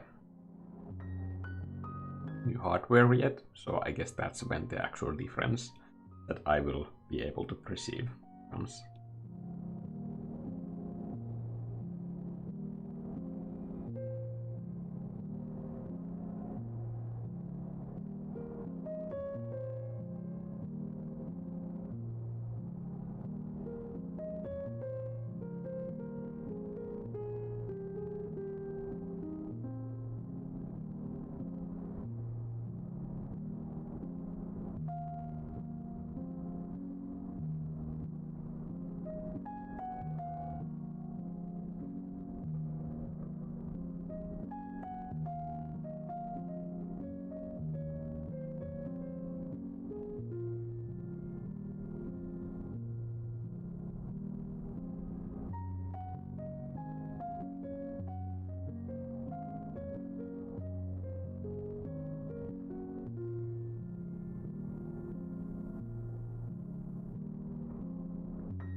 I should read more of the questions that I had saved, because I read only one.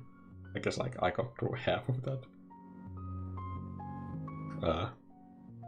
Somebody's like saying that I should do a day in the life and face reveal. I guess I can do a face reveal right now. Hold on. Waha! At least half of that wish is now granted. Meet your boyfriend. I have had this discussion with my boyfriend, and I think that his like current anonymity is something that we value very much, and he has been like a great support to this channel, but at the same time, like, I want to protect him from the kind of people that there are online. I mean, I've been in online galleries for so long that I have a bit of like thicker skin to how people are. Like, he doesn't need to be. He's not. He doesn't need any type of publicity, and he doesn't need that skill. So I don't want to expose him to that sort of stuff for like no benefit. So for now, we have decided that like not to include him in the channel stuff. But if he wants to like be part of the channel somehow or appear in a video, like, that should be his choice, and I'm not going to push him into doing it. Okay.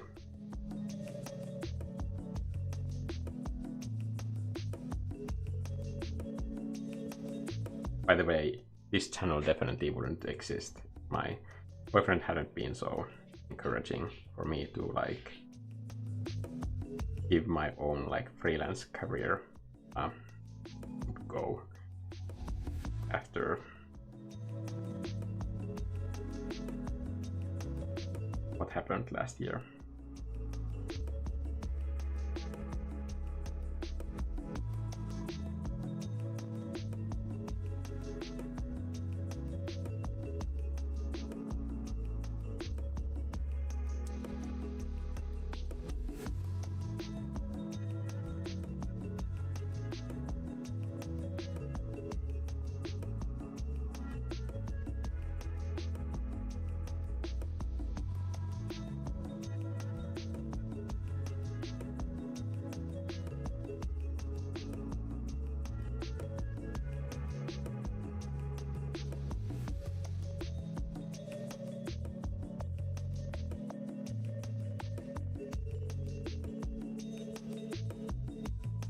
It's so hard to work with like vanishing point lines that are like almost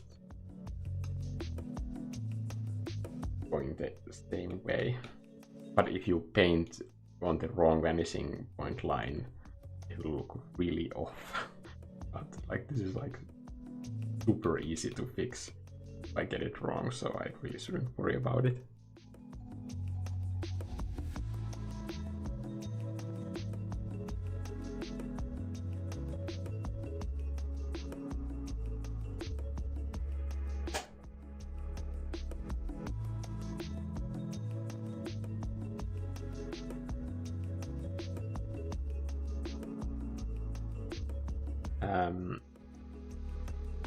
I've been asked by Art Never Sleeps that name inspirational video games, books, or movies for art ideas. I guess like inspirational video games for me are probably like all of the Final Fantasy games. I've always been like a huge fan of those, like especially from 3 to the 11. I think those have been very inspirational for me.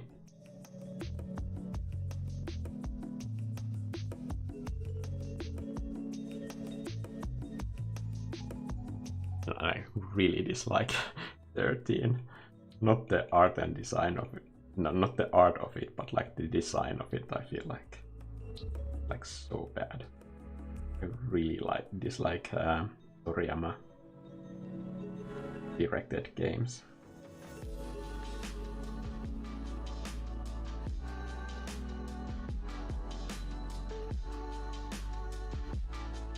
But for example, 9, I think it's a great game. Also 8 is just like visually super beautiful still.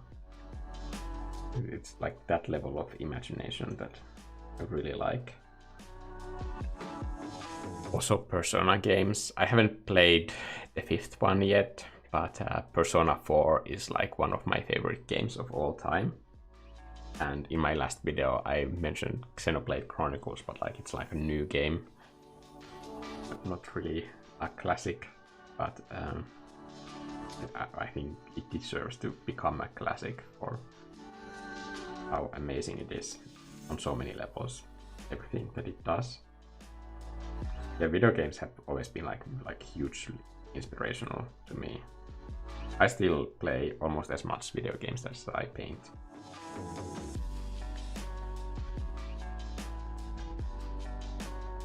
So as I was saying, like when I was a kid living in those places, I would play video games. That was also one way for me to kind of escape the white spaces of those hotels we were living in.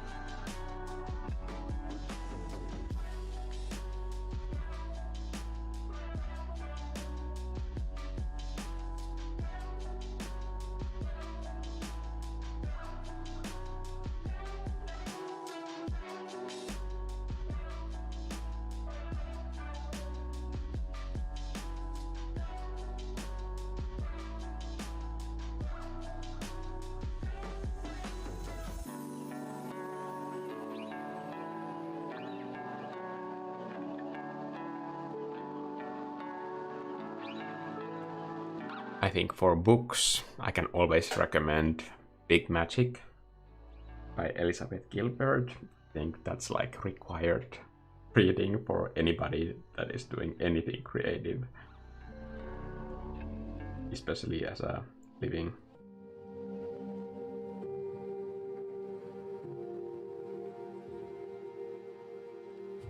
Movies. It's harder to say that like any movies that have been that important. Also, recently I just don't have the time to watch any movies. I like more TV shows.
Have you been testing the Procreate 5.2 beta? No, I haven't. That I can say. But if I was, then I wouldn't be able to say. Their NDAs have gotten increasingly long.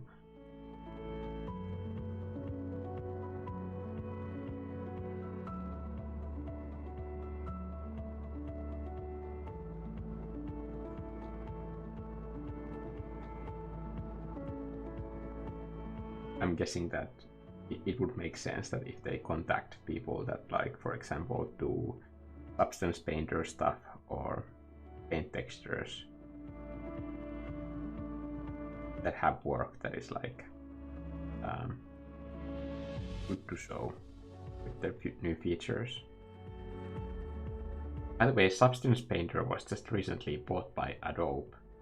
So because I have a Creative Cloud license for this channel, it was just like weird when I read that news. Of course, everybody hates that like Adobe did this, but just because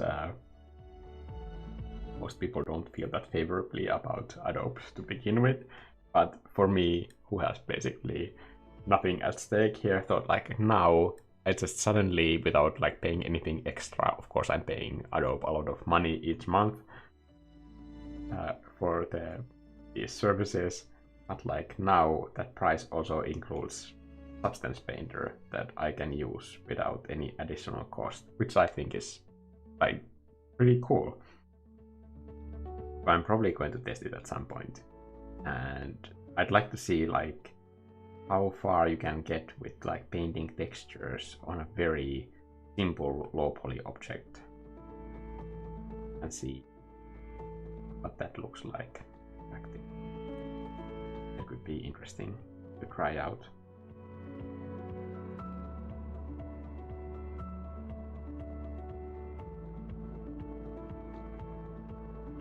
But those sort of like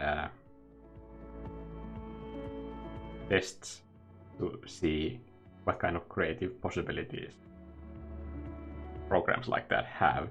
They're pretty harder to do now that I have this channel. When I make videos, like people expect me to always like know everything and like give a tutorial on how to do this or that, and a lot of the time when I'm doing art, it's like trying out new things, see if this works, can I use that with this, and so on. And sometimes the answer is just no.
Congrats on 100k, thank you. And it's also thanks to all of you, so I can take even most of the credit for that. I need to read the rest of that. Where did it go? What lesson did you learn the most from that climb, the climb to 100k, I guess? This is a really good question. when it's a good question like that, I feel like it warrants a good answer. I can give at least a decent one.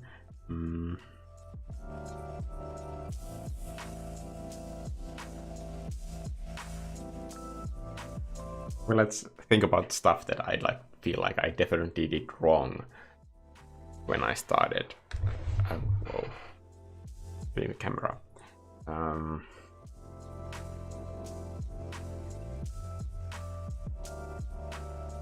I think what I learned the most is that there's this whole other side of YouTube that most people never see. And if you're thinking of starting a YouTube channel, I think you don't have the information available to you from what you see online. Is to give you a realistic idea of like what it is like to start a new YouTube channel, because there are hundreds of thousands of YouTube channels that you have never encountered, and they might be uploading consistently all the time, but they will never appear in your recommendations, even if they make videos that are answers to the questions that you are looking for in Google search or by typing into the browser on YouTube. There's this like whole other side of creators that like never rise above the magical algorithm line, and it's really, really hard to get to 1,000 subscribers. I would say that like without a doubt, it's much easier to go from 1,000 subscribers to 100,000 subscribers than to go from 0 to 1,000. So be prepared for that part of the journey to be the hardest one. It doesn't get like right away easier. It's like a sloping curve. But when you start a new channel, that's when it's really, really hard to grow at all. But if you're prepared for that, I feel like then you're less likely to quit.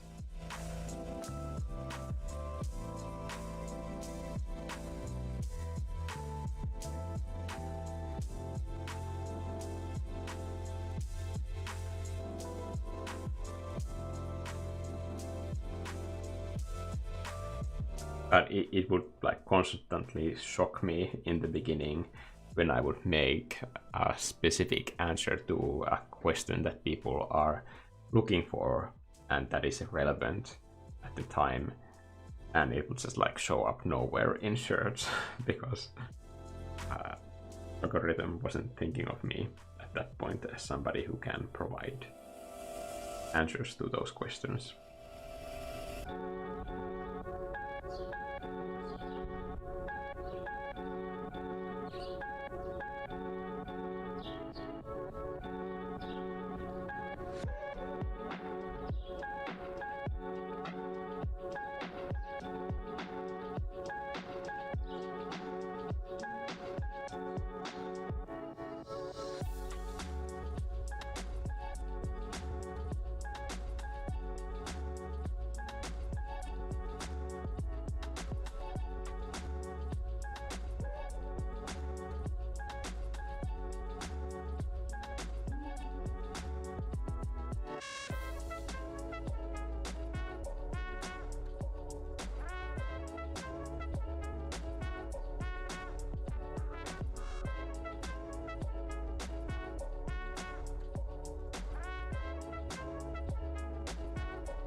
how long you will be streaming for. I don't know.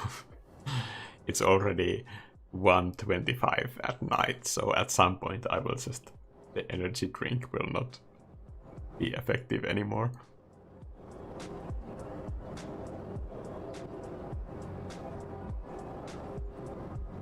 One thing I'm worried about, Violet Jewel is saying, is if every iPad without M1 will be left far behind dot-wise very soon.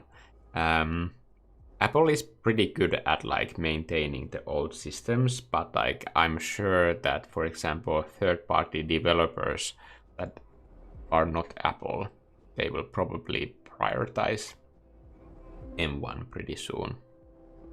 But the developers aren't dumb. They can see the statistics of how many devices of each iteration of iPad the market has, and if the market has like mostly non-M1 iPads, then those platforms will be supported in the future.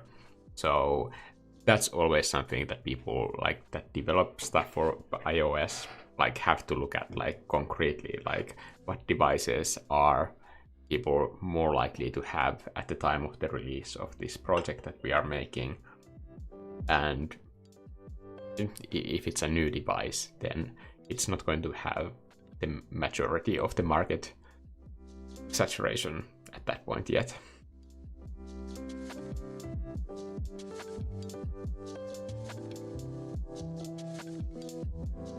Also, Apple like does share this sales data with developers.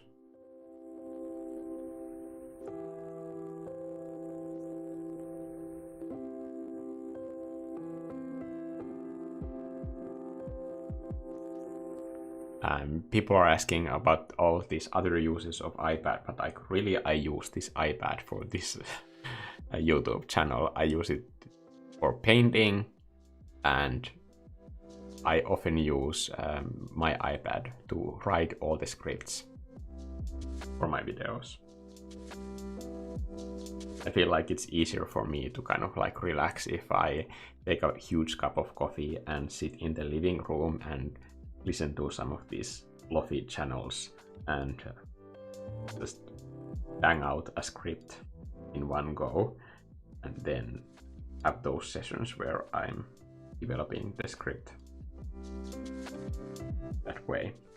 It's just more relaxing to me than sitting here in front of a PC and using this insanely cheap keyboard that I bought for myself.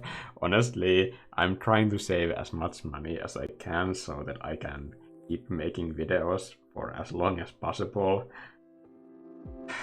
And the keyboard was one of those things that like if I had like a proper day job, I would definitely choose like way more expensive keyboard than that one. But I know that the iPad keyboard is going to be insanely expensive as well, so I don't know. Wrong layer. This would be a lethal drinking game. Take a shot every time Mikko paints on a wrong layer. You would have alcohol poisoning really quickly. I don't recommend it.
Mikko, did you watch the new iPad Pro review videos? Yeah, I'm not really concerned about the edge of the screen, honestly, at all. It seems like the biggest issue that people have had. The one issue that nobody is talking about, that I feel like to me is the biggest issue with all of the iPads, is that the transfer process from an old pad to a new one via iCloud and the iCloud storage, the whole system, it's like complete garbage. I think it's like unacceptably bad. It's like really bad. And it's not just now, it has been bad for like many years, and they have done nothing about it. And there is this like Apple One subscription that you can get 4 teras of storage space, but otherwise you are maxed out at 2. So you have to order music services and sports club memberships to get storage device backup in the cloud, which makes no sense. It's complete extortion, and this should be, like, to me, the #1 topic in every single Apple iPad review online right now. Like, any edge pixel demoness, like, it's completely nonsensical in comparison. But when you get a new device, you should like feel 100% confident that you can easily back it up to your old system. You can pack it up to the cloud, all of the information, and be sure that the backup will be downloaded to your new device in timely fashion, or at least get an accurate time estimate to how that is happening, or at least get a progress bar that is representative of the process in that phase. It's completely unacceptable. I'm on a rant, I'm not gonna stop. It's completely unacceptable that you have to wait several days when your iPad is in a state that looks like it's a complete dead brick, and just have faith that the system will like complete the process on its own. Absolutely. All of the edges, like, I really don't care about that stuff at all. But what I really wish is that like they would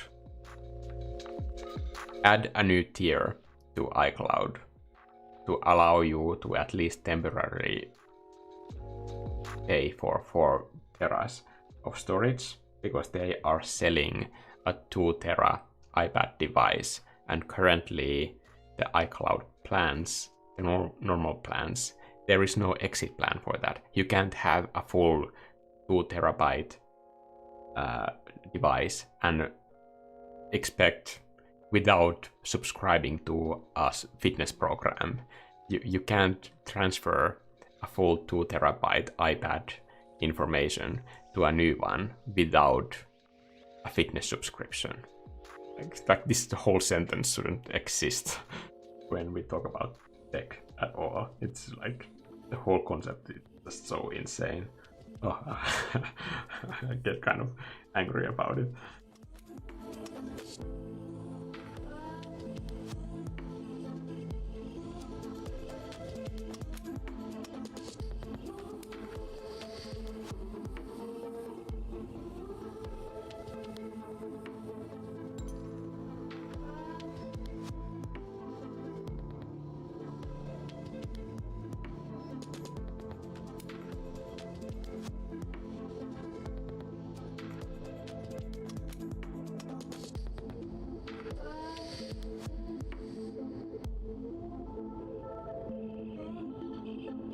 Will you get rid of this iPad when you get a new one? Yes.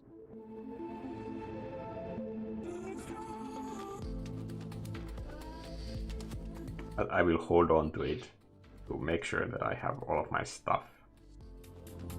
I really don't trust the transfer process. I wish that I could, but I don't.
don't you get emotionally attached to your old tech? I do. I guess like I get emotionally attached to, for example, I still have my old Game Boy Color in that closet. And I remember playing it when we were living in Nicaragua, and it was one of those places that I really didn't like being in. I felt really trapped. And it was one of those places where I definitely couldn't leave anywhere to except the pool, so having my Game Boy Color was like something that kept me sane. And I think that whole experience is also like why Link's Awakening is like one of my favorite Zelda games of all time. It just means a lot to me how that game was able to help me during that time.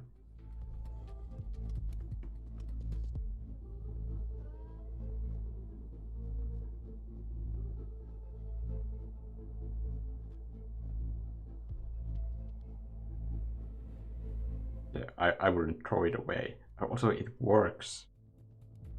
And it's one of those clear ones that you can kind of like see the machinery of the Game Boy through.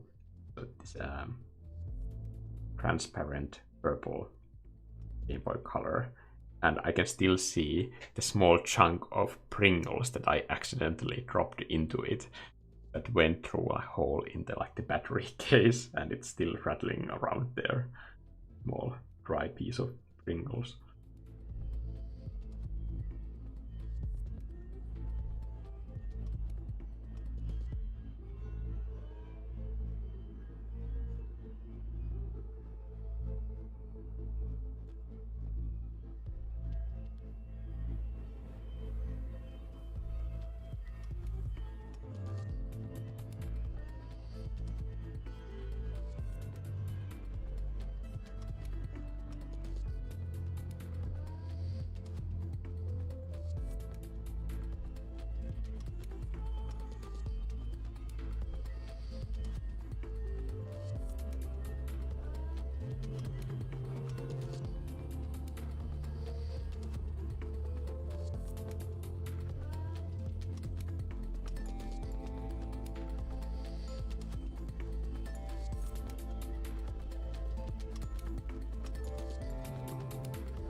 How's your puppy doing?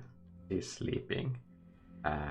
Today I had an exciting dog date with one of my friends. He has a dog that is 1 year old, so it's not that much older than she is, and he's really afraid of other dogs. So it was good that we had an opportunity to meet for a longer period of time, so that like he could watch from a safe distance. And then when we started like walking and we went out on a walk, and I realized that she was kind of like way more relaxed when all of us had an activity to walk to some direction, but when we were just like still and waiting for the dogs to eat each other, she was a bit too afraid. So it just came behind me.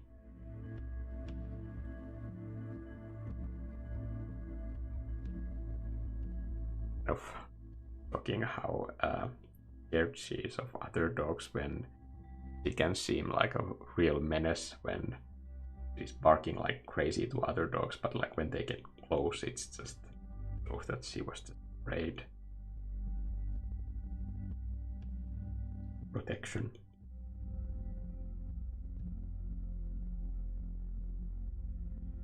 And it's hard to like train her to kind of meet other dogs because you really need somebody who understands she needs time, and she can be like very loud and barking for some time, and the situation has to be like easy for her.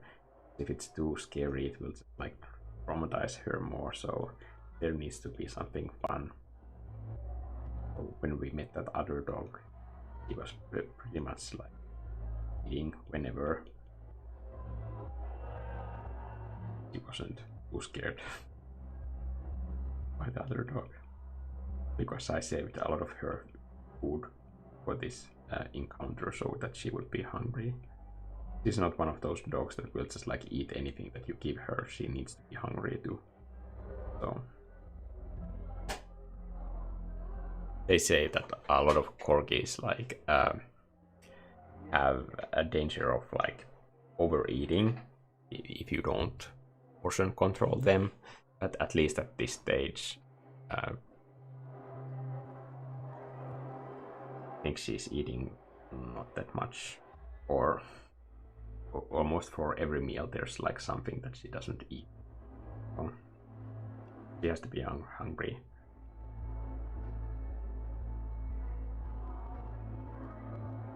Or if there's like some sort of a game involved to eating, like for example, if the food is like hidden around the house, then she will eat however much there is snacks to find. Or if she needs to perform some kind of a trick to get the reward of food, then she will eat whatever. But if it's just food in a bowl, like it's way too boring for her. There's no theater, there's no dramatic aspect to the food, then she's not interested. You have to present it to her like in some sort of Australian MasterChef competition. She needs to be impressed.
Do you groom her yourself? Like today we were brushing her fur for 20 minutes. Like she's getting like crazy because I guess the weather is getting warmer, so it might be getting even more normal.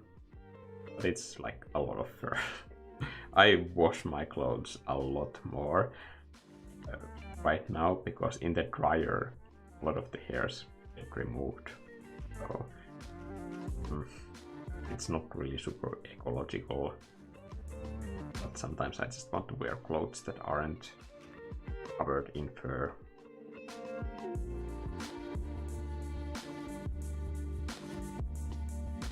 I try to be ecological in other ways.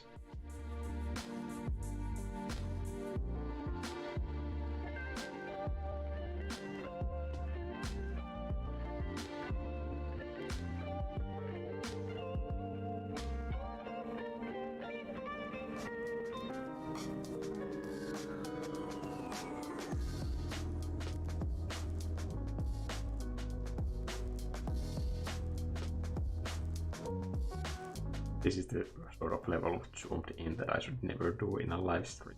But it's a pretty ambitious painting to start in a live stream, to get this in a state where I have the design elements down. It's a lot. Maybe it could be a bit taller. I just feel like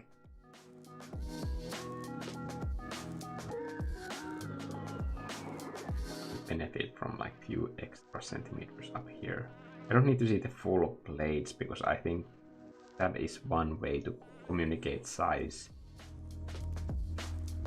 if you use cropping as an effect.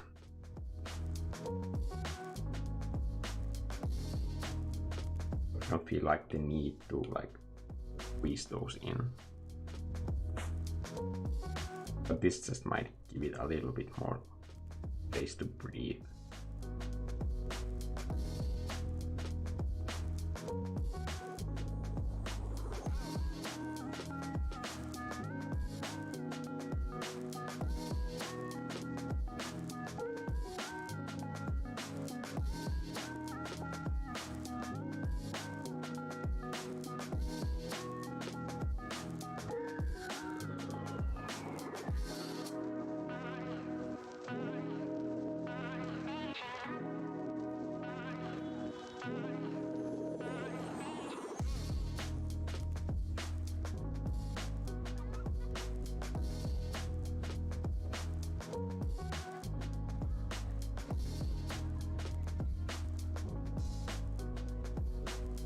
I'm trying like really hard not to burp because of all the energy drink I've been drinking. Excuse me.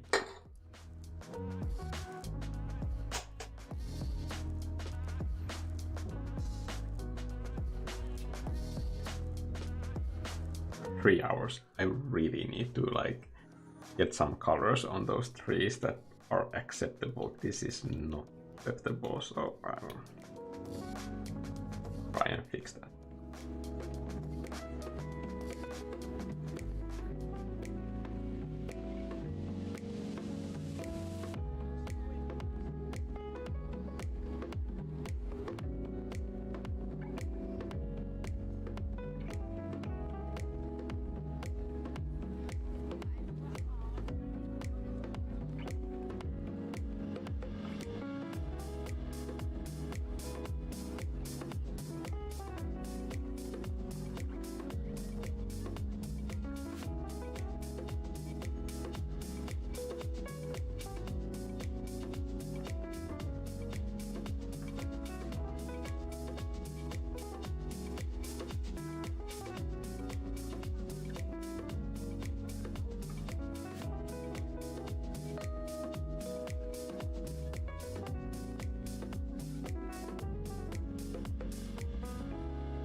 Simone is saying, I'm using your cloud process right now. Nice.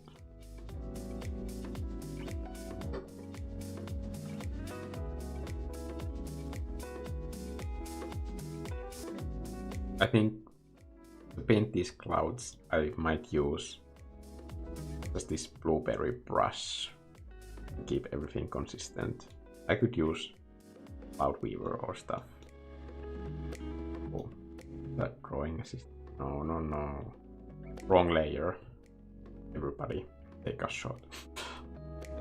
Oh. Okay. I'm gonna crunch down these a little bit with the warp, give a sense of perspective.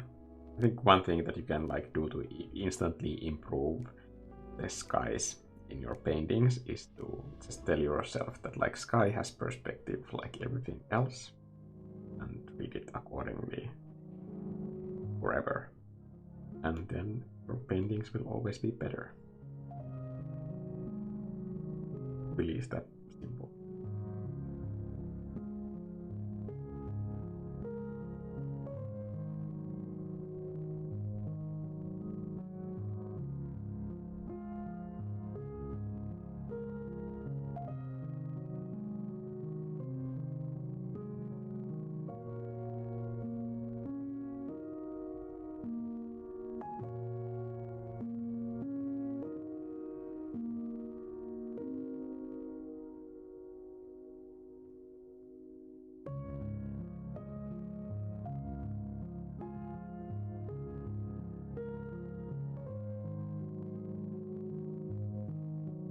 About inspirational books, video games, and movies, I should have said that something that has been like way more inspirational to me than Final Fantasy video games themselves has been Nobuo Uematsu's music. I've been like a huge fan of the games when I was younger, but I have always and remain to be like a massive Nobuo Uematsu fan, and I will always be.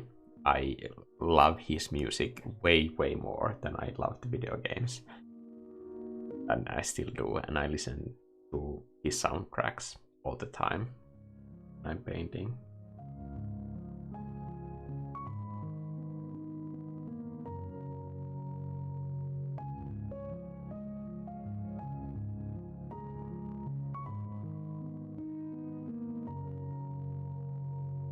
There are many games, not just from Square Enix, but like from other companies also, where if I just have a video game composer that I like, that for me is enough reason to buy a video game. Like for example, I bought Sonic Rush on PS just to hear Wrapped in Black by Hideki Naganuma, and that track is in the hidden last boss where you need to complete everything, and I wanted to hear that track in the game because I'm that big of a fan of Hideki Naganuma, and it was totally worth it. And it's amazing, the whole soundtrack is amazing and totally worth playing the game for. Luckily it's one of the better Sonic games released, but the soundtrack was really the reason why I bought it. And I've been a huge fan of Hideki Naganuma, of course, ever since the legendary Jet Set Radio days, or as it was known in some regions, Jet Grind Radio. But amazing.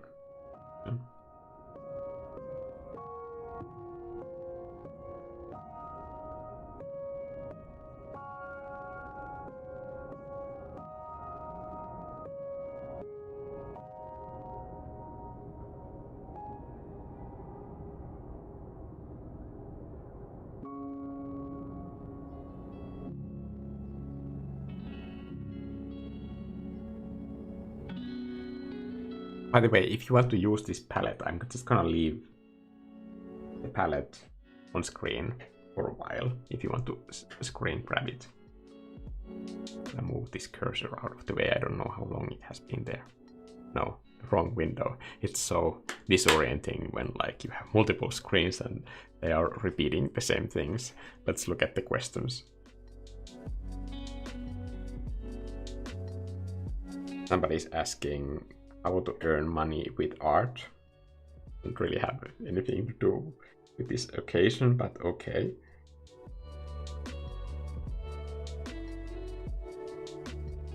I'd love to see commentary on how your art evolved over the years. I guess, as I was talking earlier about those different art styles, I think it's just like me working as a concept artist and like learning those new styles and those styles being added to what is like my core style.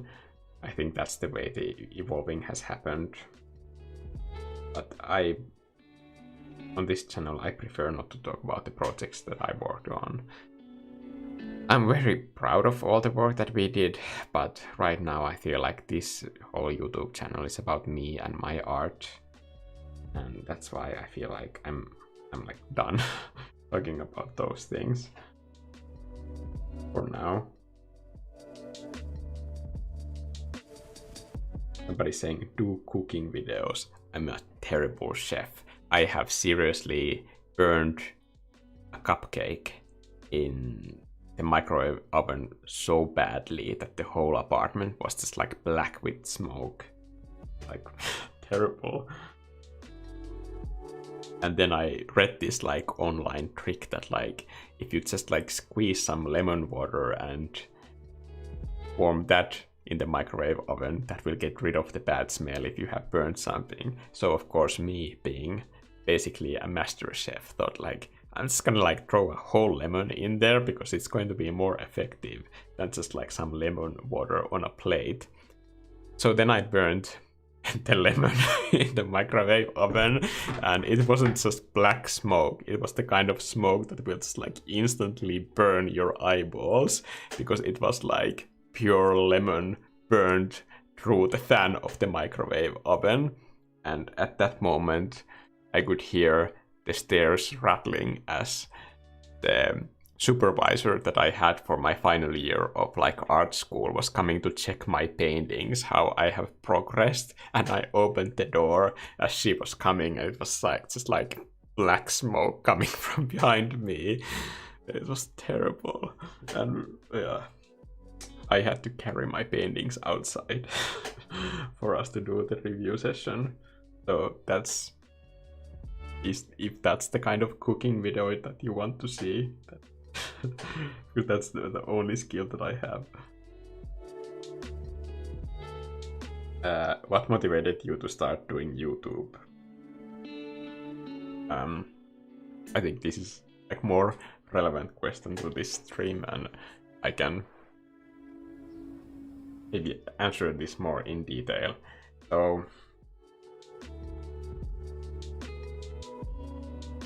because I pretty much got into art because of video games, like pretty much like my first memories when I was painting, the biggest like first painting that I did with watercolors is like the Super Mario Brothers cover image in that cardboard box.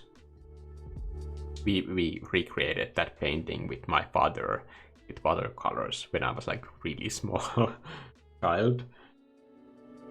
And video games have always been like a big source of inspiration and kind of motivation. I wanted to be a concept artist before that was even a job that existed in Finland at all.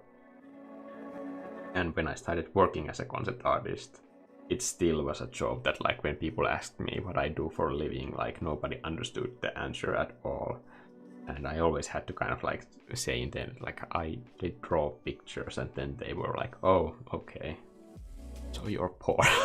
That's what they assumed. I love doing that job. I love making video games a lot. It was a real dream job for me for a really long time. Until it wasn't. there was stuff that happened over time, like that just like made me more and more dissatisfied with what was possible with the medium, because I had already worked on so many projects for so many years that I could kind of see that like if I continued doing this for another 10 years,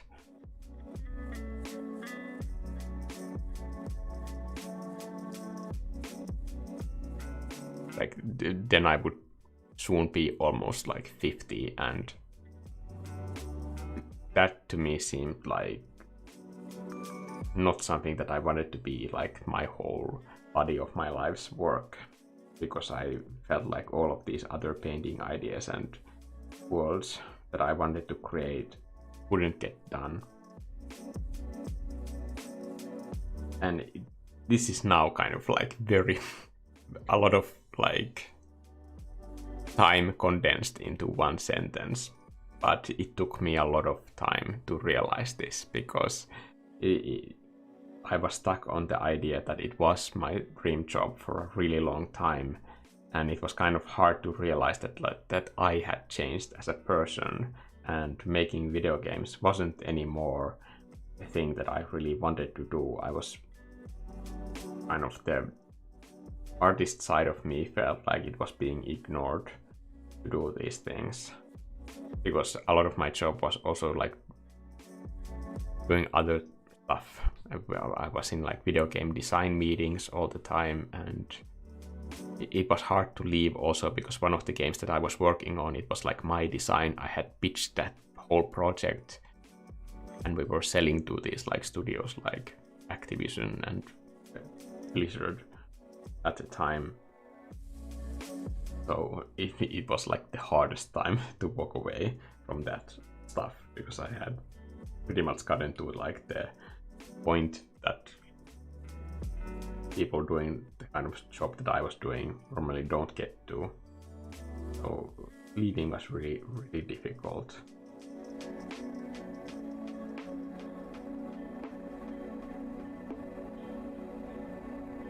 And at that point, like I really didn't know that like what it is that I need to do. So that made leaving like even harder. And I knew that like part of the reason why leaving was so difficult is that like I was so afraid to be in a situation where I didn't have enough money to pay for my own living expenses. I have always been like really strange about money. It's really difficult for me to ask for help in those sort of situations.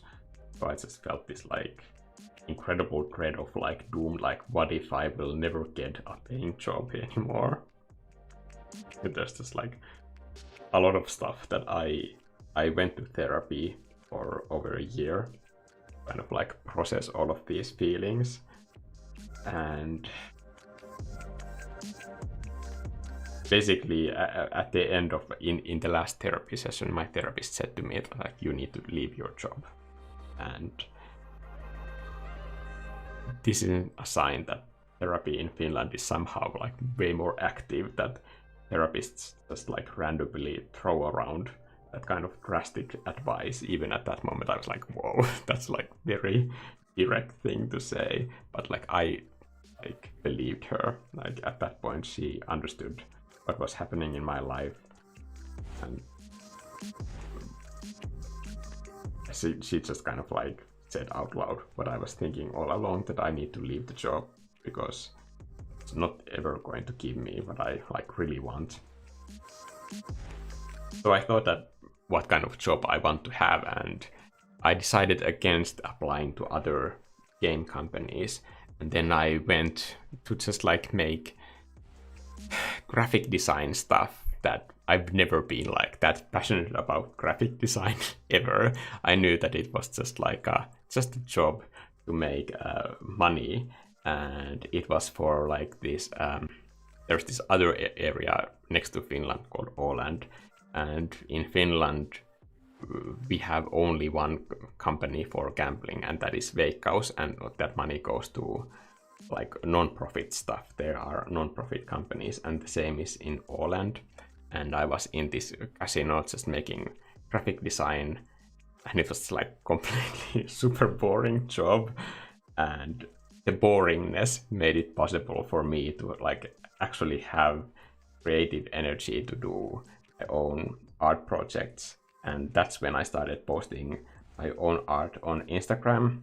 And a lot of people usually think that like when I started posting art on Instagram, that is when I started practicing art. But at that point I had already had this like whole career in video games. I had been teaching concept art in schools around 4 years at that point, before I started posting like those pieces. So just because they didn't know me, that doesn't mean that I wasn't painting every day for years. Yeah. So then last year happened, and this job that I thought that had like insane amount of like job security, because like why would they ever need to make any cuts? They decided to fire the entire team to save money, to make up for the losses. And I was just like surprisingly like okay with all of this. I remember the time that like all of the people working there, they were like panicking about like being fired and stuff. Like I always knew that like I don't want to keep this job anyway, because it was like so boring. I kind of thought that like the whole environment is sort of evil, and I think it would have been like difficult for me. I would like to say that like I would have wanted to leave and start my own career, but like honestly, even at that point, I was still afraid that I wouldn't have enough money to sustain my own living expenses. So having it happen by somebody else deciding that like you don't get to work here anymore, you don't have a stable income, and at that point this YouTube channel wasn't really doing that well at all. But both of my boyfriend and my sister were both like incredibly encouraging to me that don't apply for a job.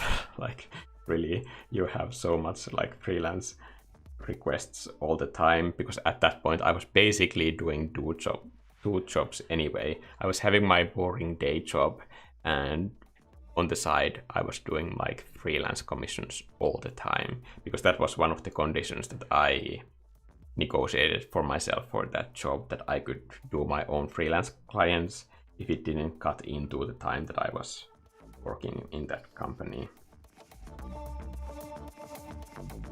But I was like very unproductive and very unmotivated employee there, I have to say. I even said to the other employees that like I just assumed that they would fire me and you would all get to stay. I don't know.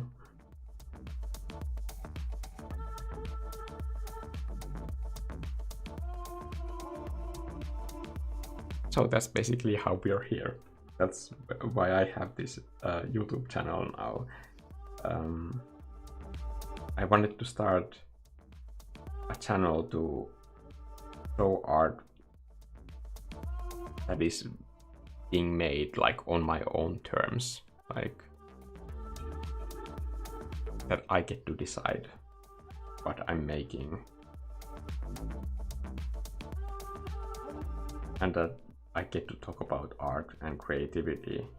And also a big reason for why I wanted to make these videos about these topics that I have made is pretty much most of them are concerning about those like difficulties and problems that I had when I was having this like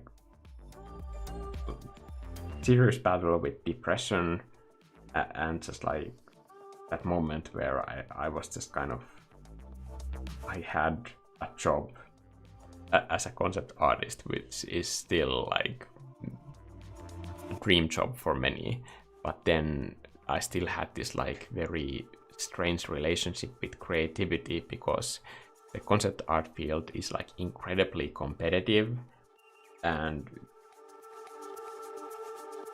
that way to work with creativity is not healthy for anybody. Like being in a constant competition. Like if I had stayed there, it was just like constant battle to kind of impress other people, and you kind of like never get on top of things. Like there's always somebody else that you need to prove yourself, and I was just like tired of it. And it's not just about painting either. There are all these politics involved on the games you have to play, and the worst thing is that like I noticed that I was getting good at those sort of like weird themes and games to get your way in projects, and I really started to dislike that aspect about myself, and it just seemed like this isn't something that I want to keep doing, because it doesn't make me feel like I'm the kind of person that I like anymore.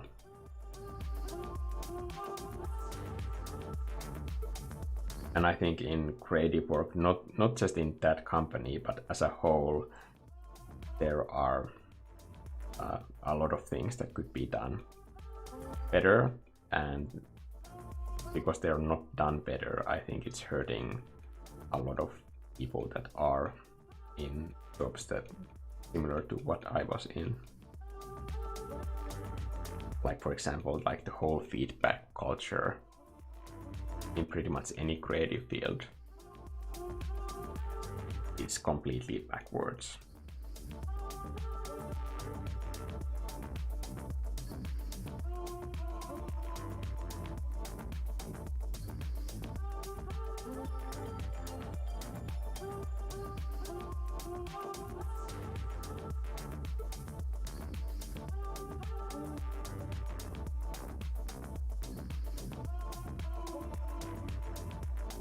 I think there's like a lot of reasons why I wanted to have a YouTube channel, but it was just one of those things that I wasn't able to do because I was constantly so overworked all the time. At one time, I was involved in like four video game projects, two of which I was doing art direction for at the same time. Imagine. And they were completely different styles. One was like this super stylized strategy game, and the other one was a realistic, dark science fiction game. So I felt like I was doing this sort of like brain yoga to fit through a keyhole to always be two different people at work when I was working on those two games at the same time. I mean, like, it's super awesome. It's a super fun experience, but probably an experience that like nobody should be living daily for years. At some point you have to stop.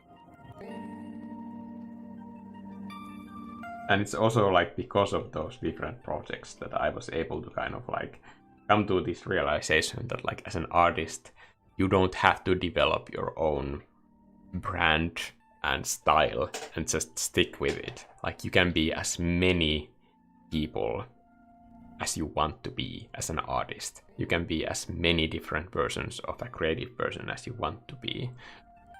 I don't consider any one of my styles that I do like as the best one. Like popularity has nothing to do with it.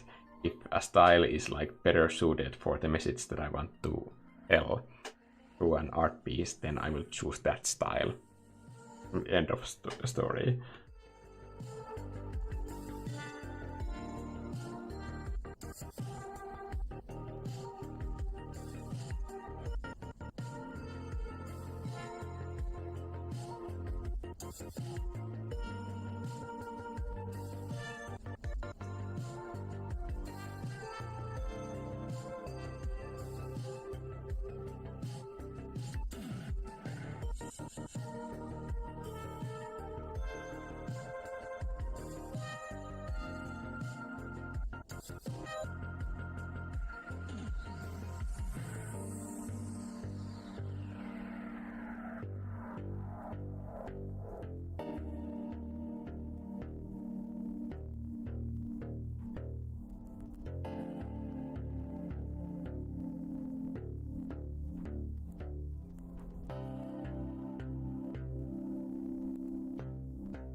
I know that this is a lot of time spent on this one part, but if I can figure out like one area on how to draw these trees or paint, then I can like figure out all of this rest. And now it seems like it's kind of like finally coming together here. Like for example, these parts. I think that's okay. I'll change the battery of the camera because it went out.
It's getting really long, so the live stream, so I might need to finish up at some point.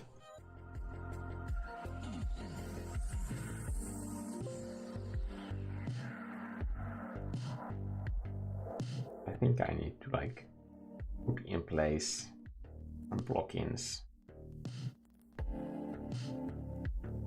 for foreground elements as well.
I think one of the unexpected fun things about these live streams is always the stuff that I can do after the live stream, because these live streams are fun to do, but it's kind of like a rare treat for me these days that I can kind of like just polish a picture and finish it on my own before posting it on Instagram and stuff.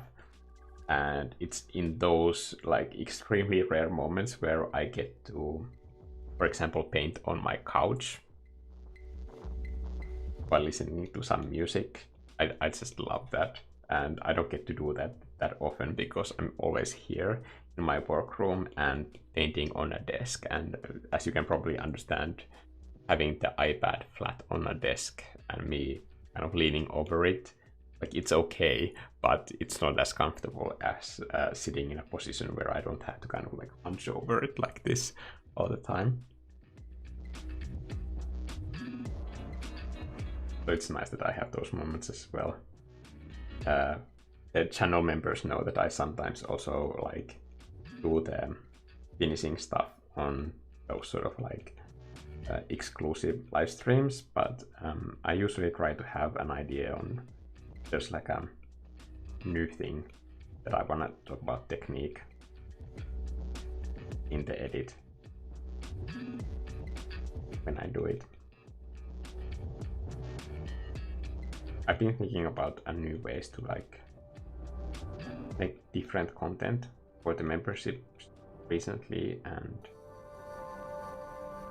it's still something that I'm pretty new to.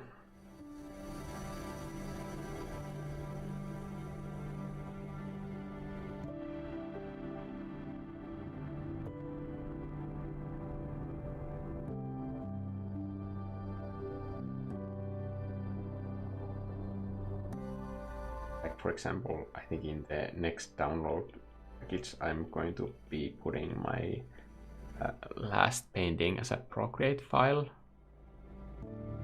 or one of those, and then like do a different kind of like a quick video about like one aspect about it. I think it just would be fitting for an art tutorial.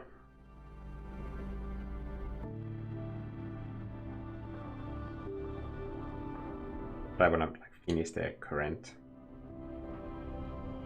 beginner to advanced video at first, because I've been writing it all day, and I think it's better that I finish it all in one go, while my brain is just like still grasping at all the other pieces that need to go in there. If I try to do several videos at once, I think my head would just with all the things that need to be tracked for that stuff.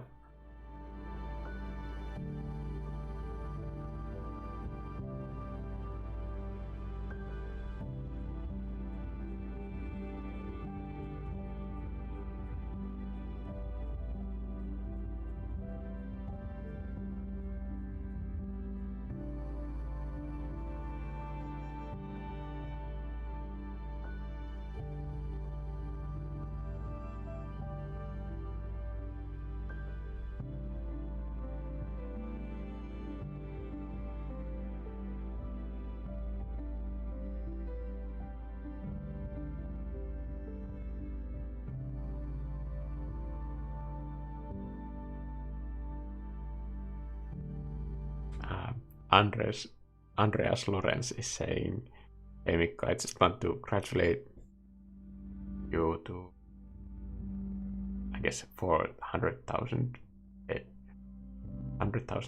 subscribers. You deserve this. I've learned so much and get so inspired by your videos that I want to say thank you. Thank you for being here and watching my videos. Like, that really means everything for the channel, and it's something that you people have done, not me."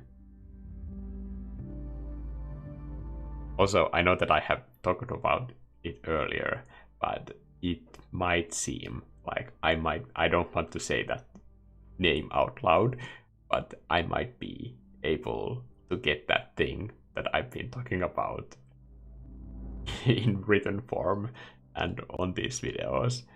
When it comes to 100,000 subscribers, it might seem that I might get that thing if they just send it to me. It might be possible. It is looking almost likely with the information that I have about this topic at this moment, and you know me, I've really wanted that for so long. It would be so nice to hold this one concrete thing. I remember having this goal of reaching 10,000 subscribers for so long, and I had this incredibly detailed fantasy of mine in my head that like once I get to 10,000 subscribers, that I will go to this like one coffee shop and order this one type of cake and have that with coffee, and I would just visualize the crap out of that fantasy, like how the fork would sink into that cake and what it would taste like with coffee and so on. And then last year happened, and right before I hit 10k, this lockdown happened. The coffee shop closed. It also got water damage from the floor above, so it wouldn't have been open even if there wasn't a lockdown at that time. So no cake. And I just like hit 10k, and of course, like, it's still just as fun and exciting, but I was just kind of weird how I was just so invested in the experience of what that would be, and then it just like didn't happen at all. One thing that I also kept dreaming of is these YouTube spaces that were a thing back then that don't exist anymore. But I was thinking about one of my friends, how much I would love to go to one of these locations with him and have him be in one of those videos that would only be possible to film because of reaching that 10k line, because only 10k people were able to rent those YouTube spaces for shooting videos. And then last year happened and YouTube spaces were all closed permanently. They won't be open ever because they stopped the whole system. Which I understand. I don't think anybody like massively benefited from the system anymore. It was just this like one concrete goal that I wanted to run. So if this thing about the 100,000 K line happens and I get that thing sent here, then that will be one goal that has actually happened. But considering the track record of all of these things going sideways, I will keep the option open that something bad might happen in the meantime. But let's hope for the best. I really, really want it.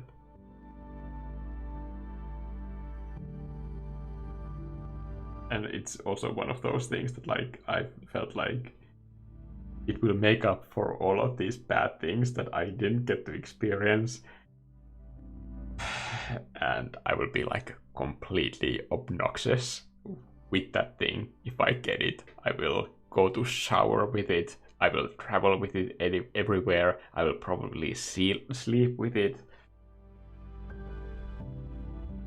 Yeah, well, I should stop because I will get excited about the thought of it arriving.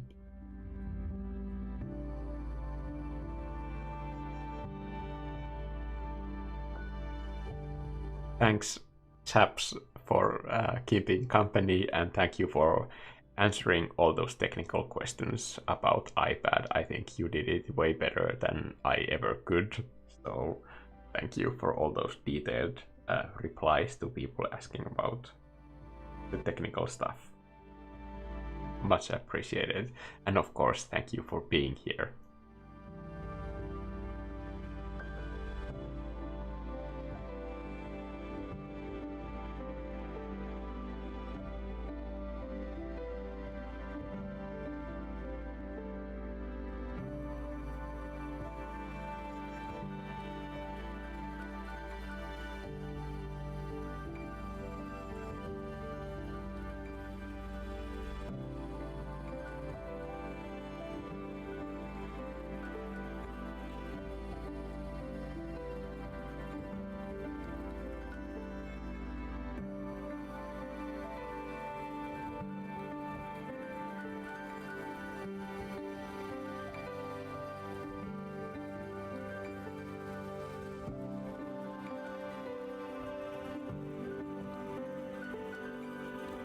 I was trying to draw a circle. God damn it. Come on. Give me a circle. Close enough, right? edit shape. Yes, thank you.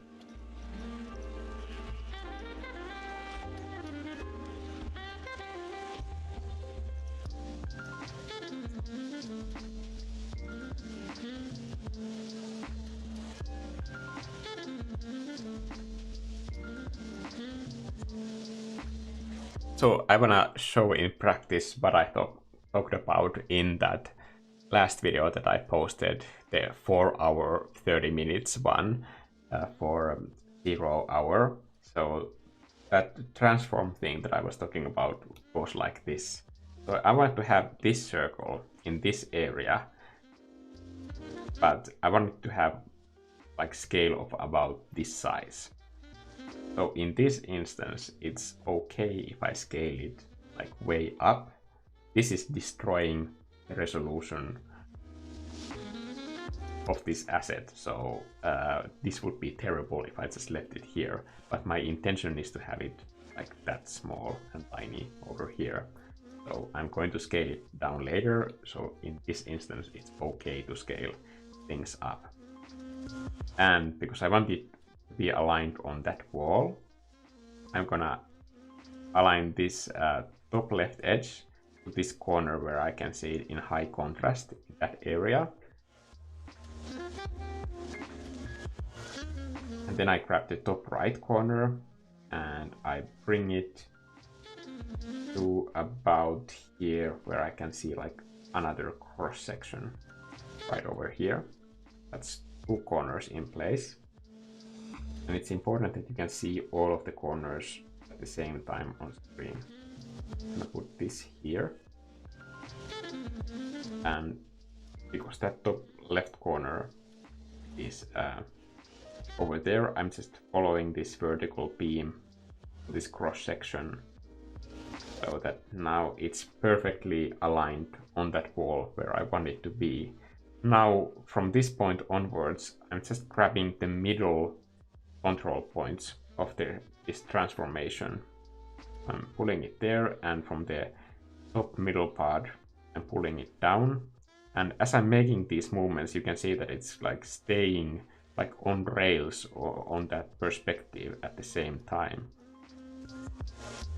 So when I'm done with this transform, it will be perfectly in perspective and aligned to this wall. And it's much easier to align it this way when it's like massive, instead of like trying to do all of these tiny adjustments in this scale when it's so small.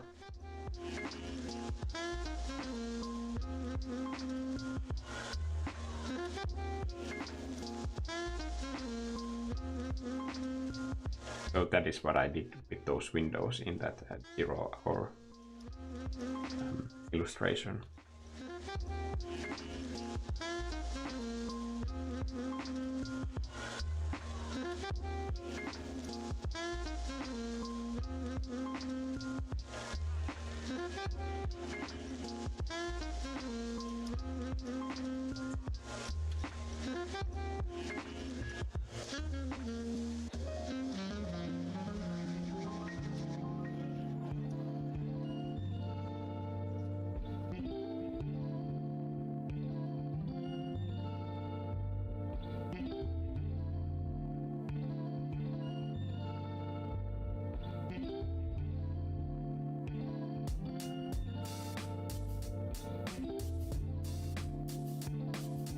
Really need to get some sleep soon.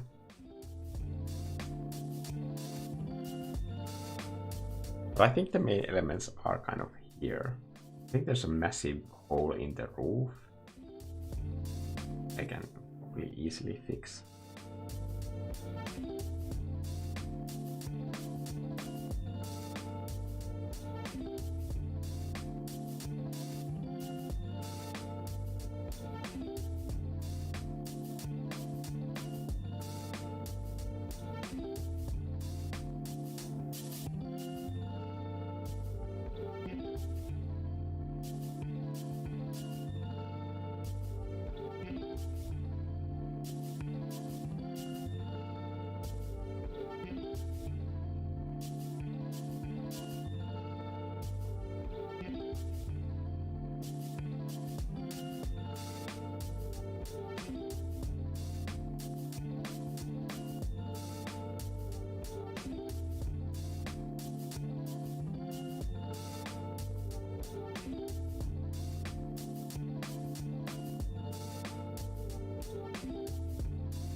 I kind of like this like extrusion to the right side of the building, but at the same time I need to solve how it connects to the roof part.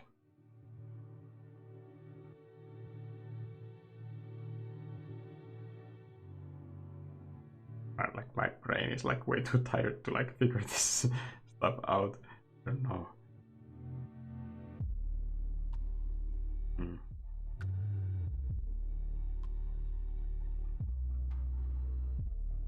Another layer that isn't restricted by layers.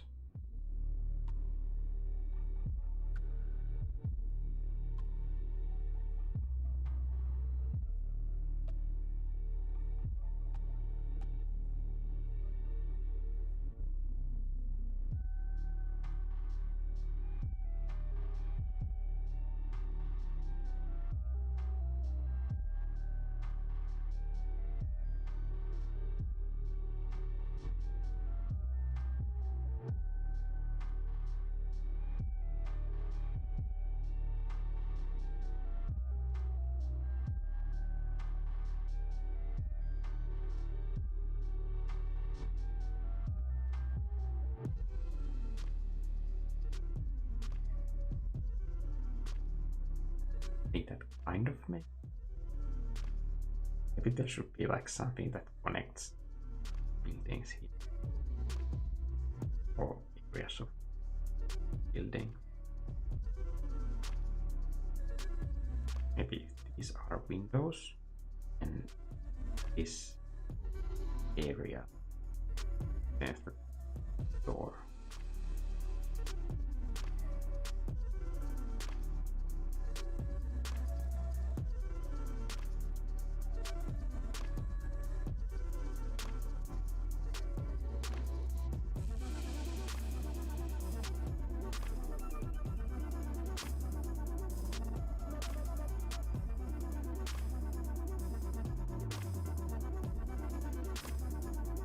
And it's almost the vanishing, horizon line.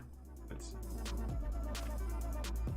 a fake line for the railing.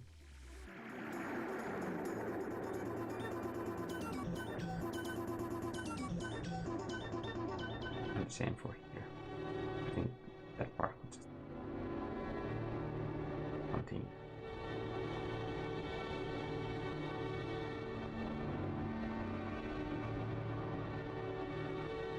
Yeah, I think I'm gonna keep it or maybe raise it a little bit. I think it would be fun to have this sort of like arch for this part of the bridge between connecting two different building areas.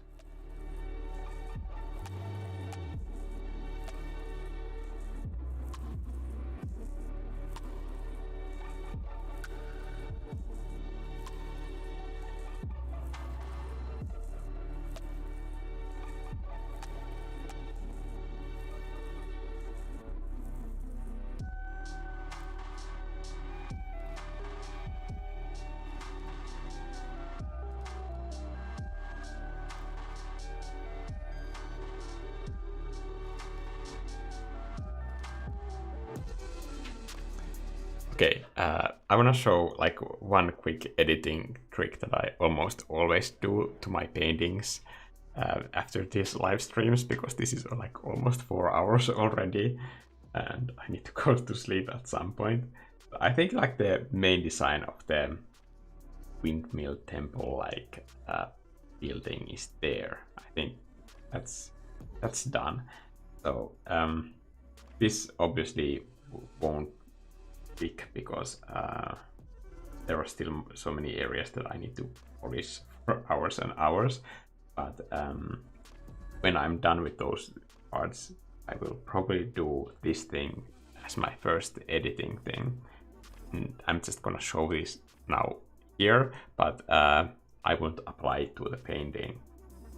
Just so that you understand what happens afterwards, because like all of these colors, they are kind of in the middle range area here. I always avoid using black and white to make this part of the process possible. So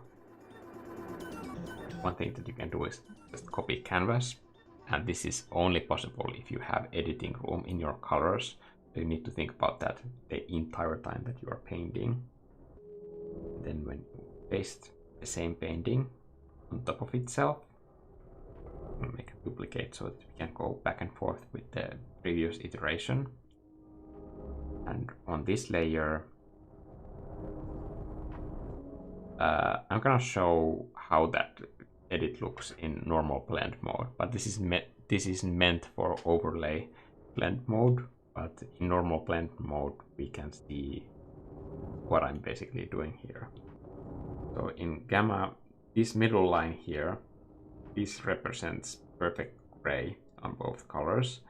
So I'm adding just a little bit lightness and a little bit shadow. And everything from the middle point to the left will be darker. And here we have the lights. So depending on if the painting looks too dark or too bright, that might depend on how I want to pull these nodes.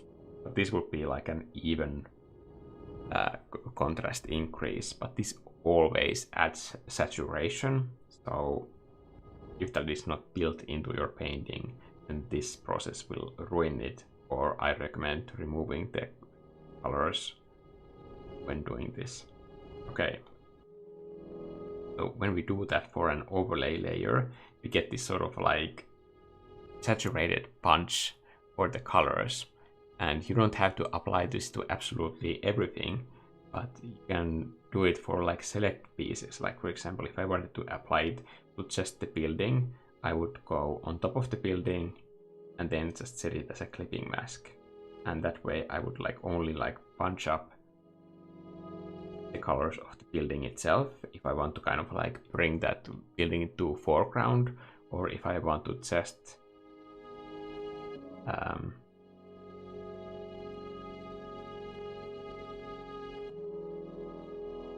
bring to the foreground like one specific area of the building, then I would create a black mask, and with white color I would kind of like, for example, here it would make sense that I add the most color to the corner that is closest to the viewer, and kind of let that fade over the length of this building.